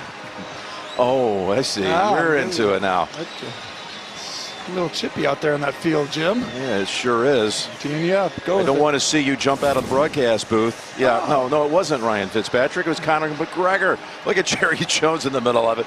Dak doing a little Conor McGregor impersonation. Heath, who set up that with an interception, did the same thing. Give me an idea of what you think of his arm ability. That is not a strength. That is not exactly. a strength. You know, the grip is going to be something we'd work on. But I can tell you, based on what he does for a living, I'm going to be very non-critical. I think he's actually fantastic now that we looked at it again. Stay in the booth. I know you're wanting to jump over the side and Someone told me he's on his way up. So. into the stands. Yeah, just stay where you are. Yeah, he's the next great quarterback in the league.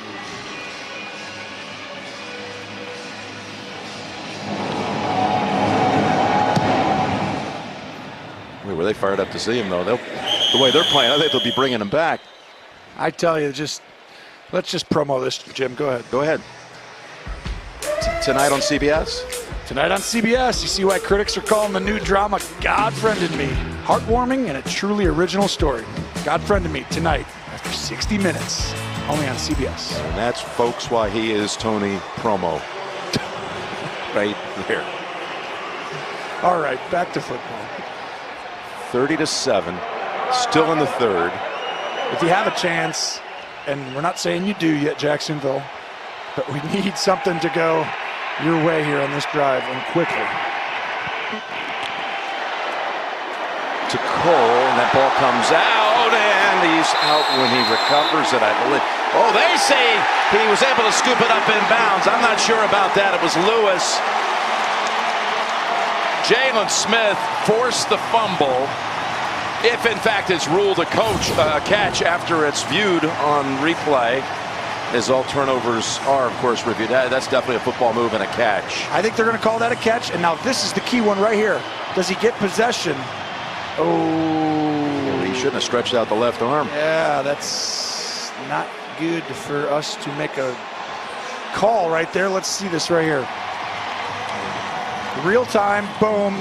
Oh, that to me looks like he didn't quite have possession when his hand hit in real time. If you slow it down, though, right there, and you could pause it right at the end before his hand goes out, he looks like he does have possession. Okay, so let's see.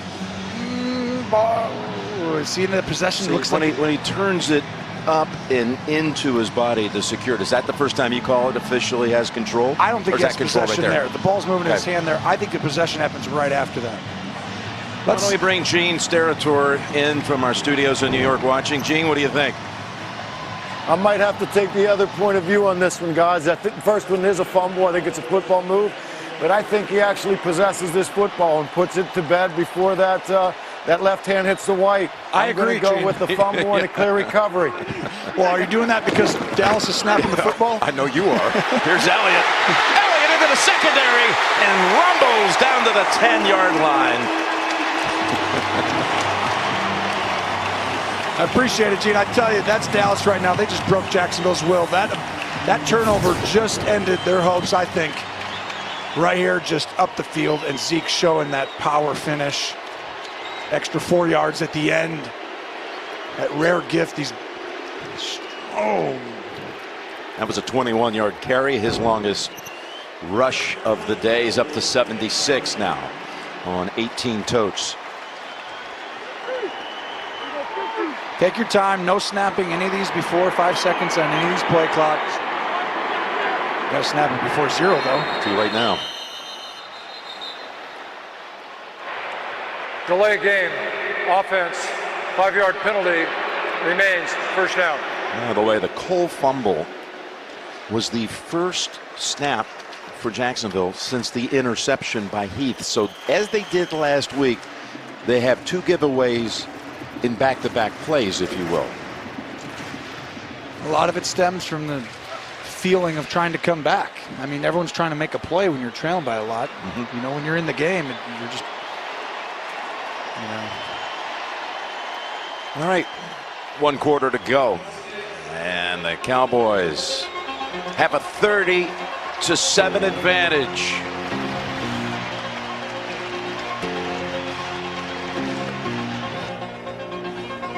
We are back. Jim Nance, Tony Romo, and Tracy Wolfson. Jim Rickoff, Mike Arnold, all the crew. Ryan Galvin doing his thing with all these replays. Here we go. Starting the 4. Hand off to Elliott. And he is in for the touchdown.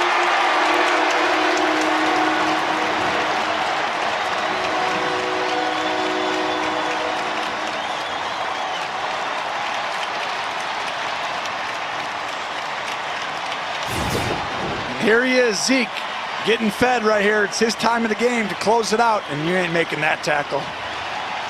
Batman had no chance right there. Once he gets on that edge and he sees you, he's going to go right into you. And he's doing something, that's the McGregor move. McGregor. He's been the missing link the first 5 weeks of the season. Jerry's going to pay a lot to get him on. No question.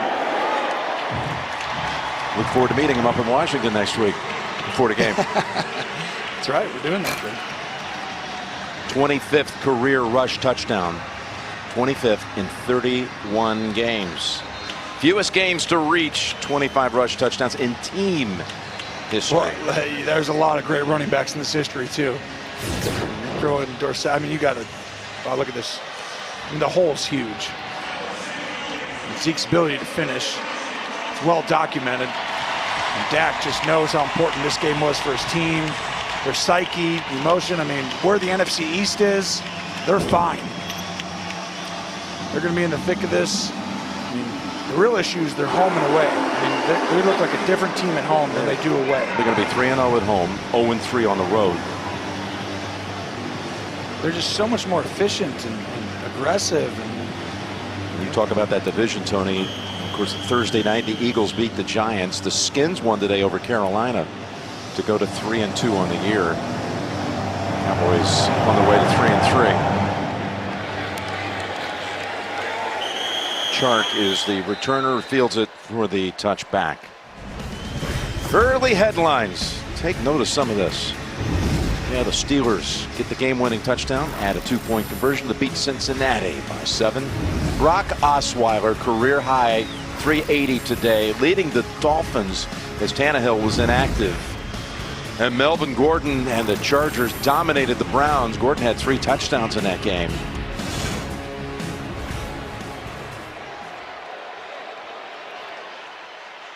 The long faces on that Jacksonville bench. This defense has now given up 67 points over the last 2 weeks.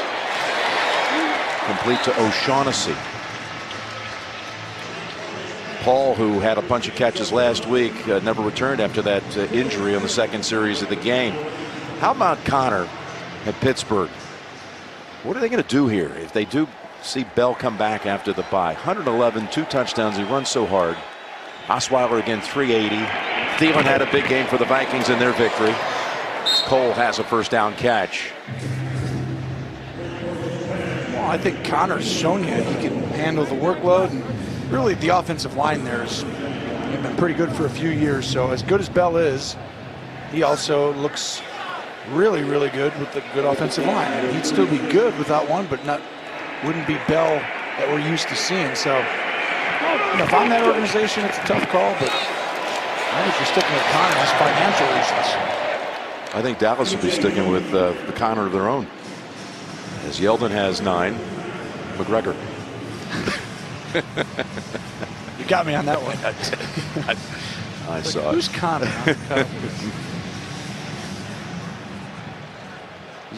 Can you recall ever having anything like that made a difference. There is a guest coming in, 2nd and 1. Keep. First down.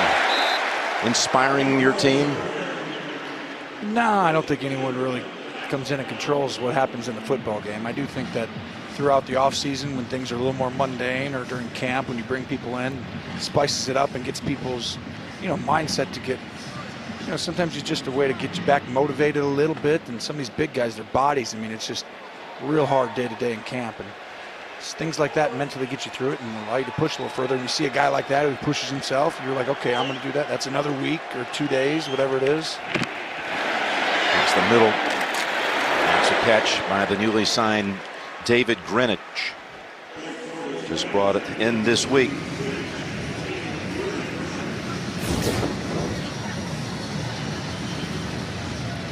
And by the way, I'll tell you, Smith, he unloaded on Deshaun Watson a few times last week. He's a hitter. You want to see a guy hit people, you feel that contact instantly every time he gets there. I say Greenwich brought in. He was off the practice squad this week. Charles, his 3rd carry. He's got now 3 carries for 3 yards. And a non-factor, again, just signed Tuesday. Talking to Coach Marone, he was impressed, though, what he saw at his 30-year-old running back. He was an assistant coach, was Doug at the Jets when Curtis Martin led the league in rushing, the oldest to ever lead the league in rushing. He was making some comparisons. Well, that's why he knows you can bring a guy in and him still have success. He's seen it before. It's the 3rd and 3. And Bortles down the sideline, nothing there. Moncrief, who was targeted 15 times last week against the Chiefs, targeted there for the 2nd time today, no catches. By the way, have we even said Byron Jones' name today? If you watch him up top, at this point, he gets his hand on him and then boom, he turns right back and closes on that window. He's playing as well as any corner now that I've seen in our first 6 weeks. We haven't seen everyone across the league, but Ramsey's played good, but he's taken some plays up. I think Byron Jones has really taken a monster leap, and you got 4th and 3 here. Here's the game. It's on the line. Right here. This is everything. I gotta convert. I think it's over if they don't get it. That should do it. Byron Jones. Byron Jones. Well, not to make light of it, but Jacksonville just trying to find something to build off of with a 2nd straight week where the game got out of hand and they turn it over on downs. Right, the Cowboys responding to a week where they were besieged with a lot of criticism. They certainly have put it all together for their biggest showing by far this year. There's a handoff to Elliott. Brings his total to 93. Here's what the quarterbacks have done today. There's Dak at 177. 2 touchdowns. Again, this is kind of what he's done at home this year. Well, most of that was done in the first half. So that's a dominating first half. And then, the game just basically from this point has been mostly about efficiency, just trying to make sure that you don't do anything silly and give them a chance to come back. If he breaks one little scramble for 11 yards, he'll set the Cowboy rushing record for a quarterback. Oh, he was trying to get it there. Yeah, he's trying to get it right there. He's now 9 behind the all-time record for a Cowboy quarterback. I appreciate it. Go ahead. Just go ahead. Here comes Ngakoue. You think it's you? Great move. It's definitely not me, but I like to pretend. Your greatest rushing total in was a game 11 yards once. What was it? In a preseason year 2. 42 yards. Oh, that was 42 yards. Much stronger than I thought. Zach is now at 82, and he's 9 behind my boyhood hero, Roger Staubach. The game in 1971. He had 91 yards on the ground. There's Roger Staubach. And a timeout called by the Cowboys before that 3rd and 7. Everyone around. I kind of around here thought loves. You might be somewhere around that. You used to run around all the time. But when you weren't running and scrambling and avoiding, you were doing things like this. I was doing things these like teams met at Wembley Stadium. You found your man Witt, Jason Witten, for a touchdown. You threw 3 in all. Yes, Dez caught 2 of them. And the Cowboys beat Jacksonville November 9, 2014 at Wembley Stadium. And there was me running. You were. Without the football. Without the football.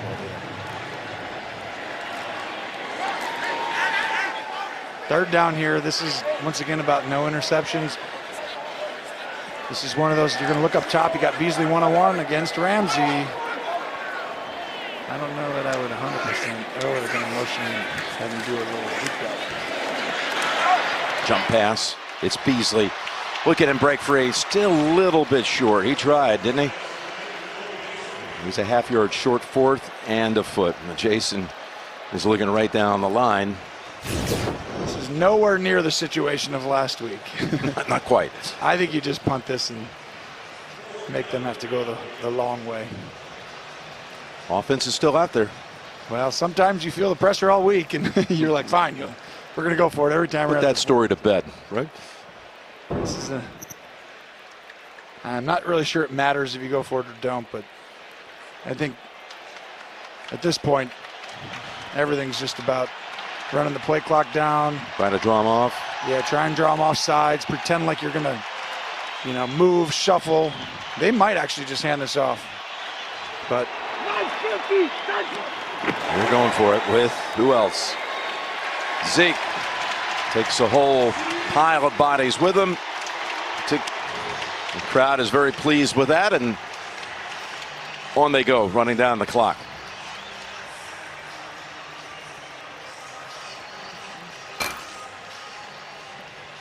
Look at Beasley. And again, most of his targets and receptions have come on 3rd down. He's been the guy for a few years now that just, if you don't have a plan on 3rd down, and like I explained, it's going to be very troublesome for you to stop this team. 6 catches, 6 of his 9 today have come on 3rd down. And the 9 catches overall has matched his career high for a game. I think Zeke's still on a whistle, and that's probably a carry away from a 100-yard performance. He's at 99. 22 for 99. Does that matter in fantasy? Does you get extra points if they hit 100? Is he on your team? I don't know. Is he? Our team? I tell you, if you ever can make a trade for him, I think everyone out there, you should. You do it. You do it. You're definitely getting it from somebody else if you get him in a trade. Depends on what you got to give up. It's worth it. Look at this guy. He's dominated. Oh, and I think that's a no-gainer. How much does it mean to a player? Forget all the fantasy stuff. If you're Elliott and you go in at the end of the game, you read the stat sheet, it just says 99 yards rushing. It does matter. It doesn't say 100. As weird as this sounds, it's almost like a hitter in baseball. I feel like for a running back, that 100 yards is such a benchmark. How many games do you rush for 100 yards this year? I mean, at the end of the year, they tell you all that matters. And so, I think he knows exactly where he's at. And if he doesn't. You think he knows right now he's at 99? No, he doesn't know he's at 99, but he knows he's getting close to 100. And it'll be hard to get it from out there wide to the right. Ball up in the air, incomplete. And who's the target? Mr. 3rd down. Mr. 3rd down. They're going to move him around a lot of different ways to figure out how to get it to him. The idea is that Beasley doesn't go downfield that much. So if you're smart, you sit on most things and you make them beat you with something different. We saw the Giants a few weeks back against the Saints. Of course, they're 1-5.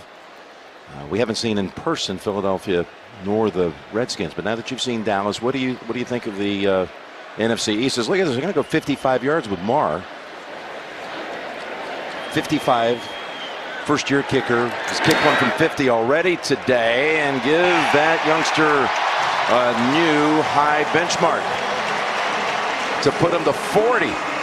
We'll talk about that NFC East. Still got 7 minutes to go. Dallas dominating.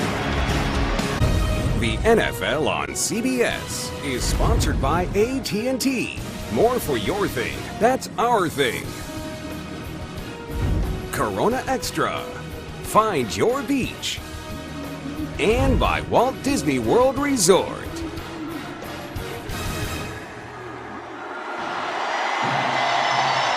Brett Maher has made all 4 field goal attempts today, including one from 50 and that one from 55, which is the second longest field goal by a Cowboy in this stadium, only behind Dan Bailey's 56-yarder. Mason Crosby, Stephen Gostkowski with the longest ever inside here at 57, and now he boots it to the back of the end zone for another touchback. Boy, this is certainly going to be interesting to watch how they bounce back off of this performance, which is a whole lot worse than even last week. They got Houston at home next week. Now the Texans have won 3 in a row. Then they have what's a home game for them, but it's at Wembley Stadium. They give up a game in Jacksonville, go to Wembley, take on Philadelphia, then bye week. And again, the injuries, they've even piled up more here today. Charles drops it. And again, every time he touches it, it looks like 54 is waiting on him. We want to go ahead and finish that NFC East, a little handicapping of that. We're going to see Dallas, Washington next week.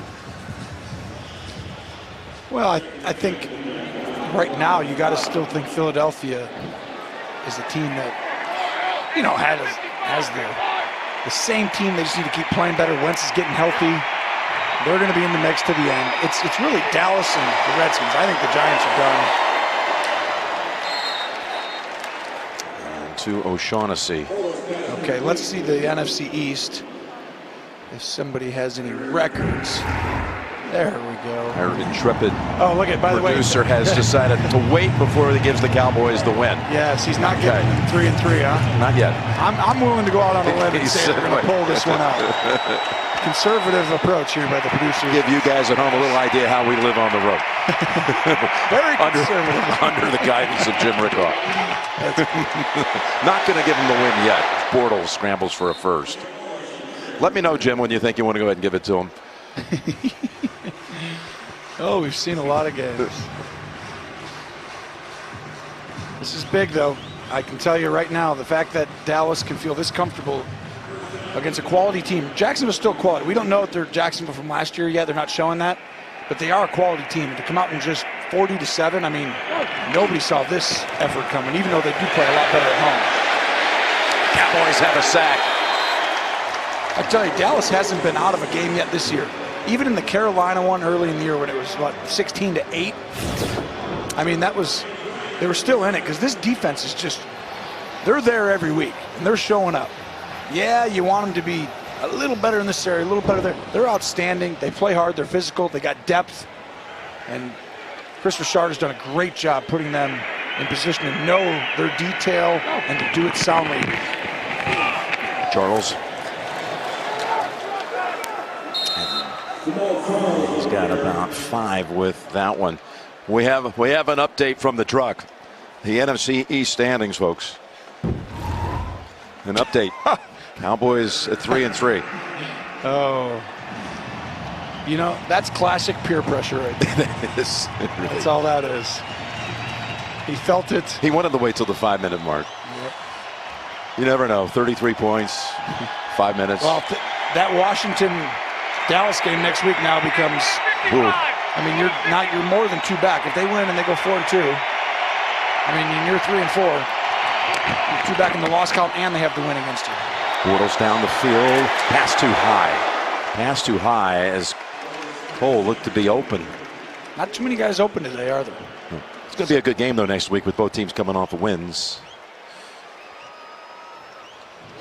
The one thing I'm anxious to see is Dallas on the road. He's looking at his throw up on the 60-yard screen above, shaking his head.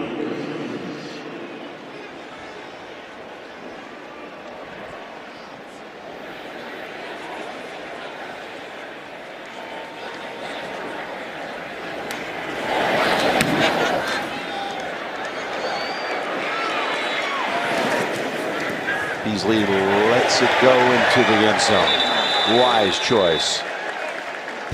The Conor McGregor dance, it's going to have a big life this week in the Big D. Romo's doing it now in the booth. Cooper Rush, number 7, has been compared to a number 9 of the past. And he comes in for Prescott, who had a big day. Elliott still in there. Probably give him a handle, let him get his 100, and take him out. And he's got it. Interesting thing tonight. Every team in the AFC has at least 2 losses except for Kansas City. Undefeated going to New England. Now, if the Chiefs win the game, they would be 6-0. New England would be 3-3. That would be a 4-game because of the head-to-head. Yeah. 4-game lead on New England, looking way down the road with 10 games to play. Yeah, but this is very seldom do you as a team look down the road of the playoffs this early in the year. It seems silly. But the AFC, I mean, how many teams are playing that well record-wise? I mean, not many. Nobody. I mean, it's like Kansas City's. If they win that game, they're 6-0. I don't think they fall off like they did last year. I think this team is here to stay. Their defense isn't great, but that offense is going to win a lot of games. It's Rod Smith by itself, even if the defense plays poorly. They got Zeke his 100, took him out. No, you're talking about a Kansas City team that's already beaten the Chargers, already has beaten Pittsburgh and Jacksonville. And we'll see. You know, New England's done something it's done many times. Got off to a scratchy start, but won the last 2 now to get to 3-2. So it's much hinging on that one tonight. Yeah, this is, and I can tell you, we've seen both teams this season. So what do you think we might see up there? I can tell you, don't want to go to Kansas City to have to defend all that stuff. You want them to come to your place. You don't want them to be able to communicate with all their trickery as well. 3rd and 4. Cowboys keep the football.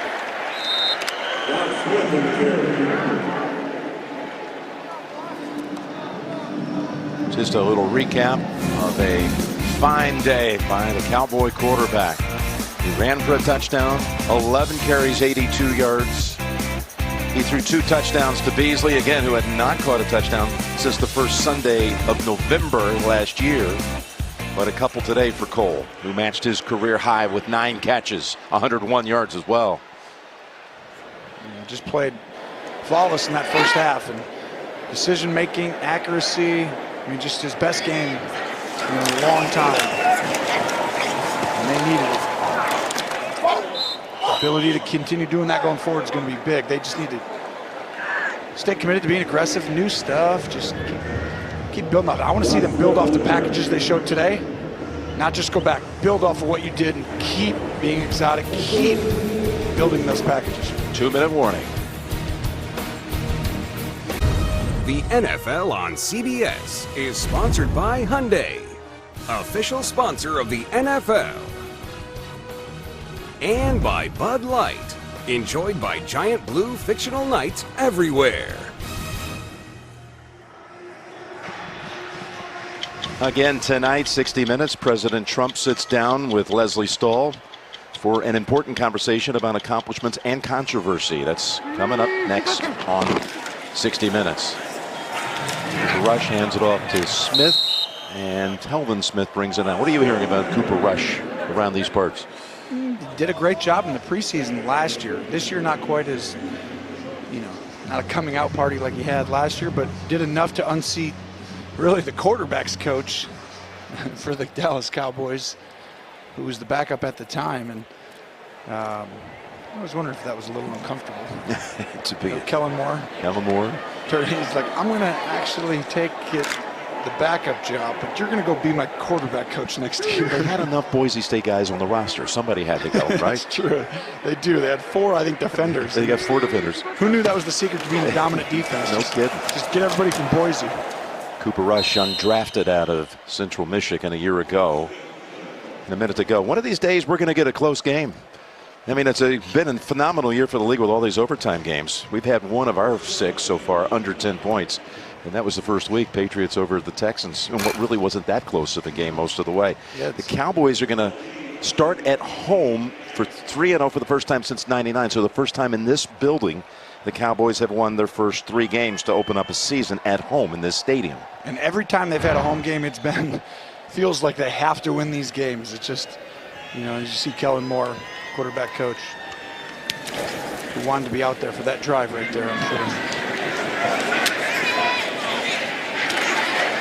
Turn Westbrook. Leighton Vander Esch again and on the play. They really do have a pair of inside backers, don't they? I mean, to build around. And they're getting Sean Lee back. Oof. That's the thing. They're only going to get better.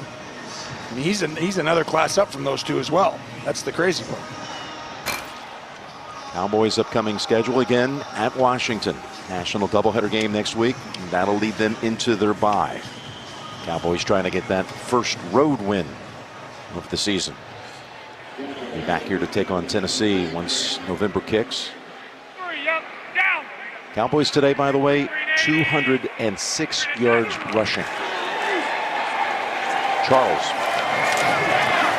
And you saw how many times, because of all that rushing, 206 yards, just a simple bootleg. Just an easy play that's just turn, fake, come out, throw it. You get chunk plays, 12, 15 yards. And Dak Prescott, you should be happy. Zeke, you should be happy. Great game today. Tell you what, perfect game for the Cowboys. No question. Zeke has his 106 overall. Prescott throws for 2, runs for 1. Jason Garrett, Cowboys riding high, 40-7. 60 Minutes is next, followed by all new episodes. God friended me, NCIS Los Angeles, Madam Secretary. For Tony, Tracy, all the crew, Jim Nance saying so long from Dallas. We'll join James Brown in New York after this.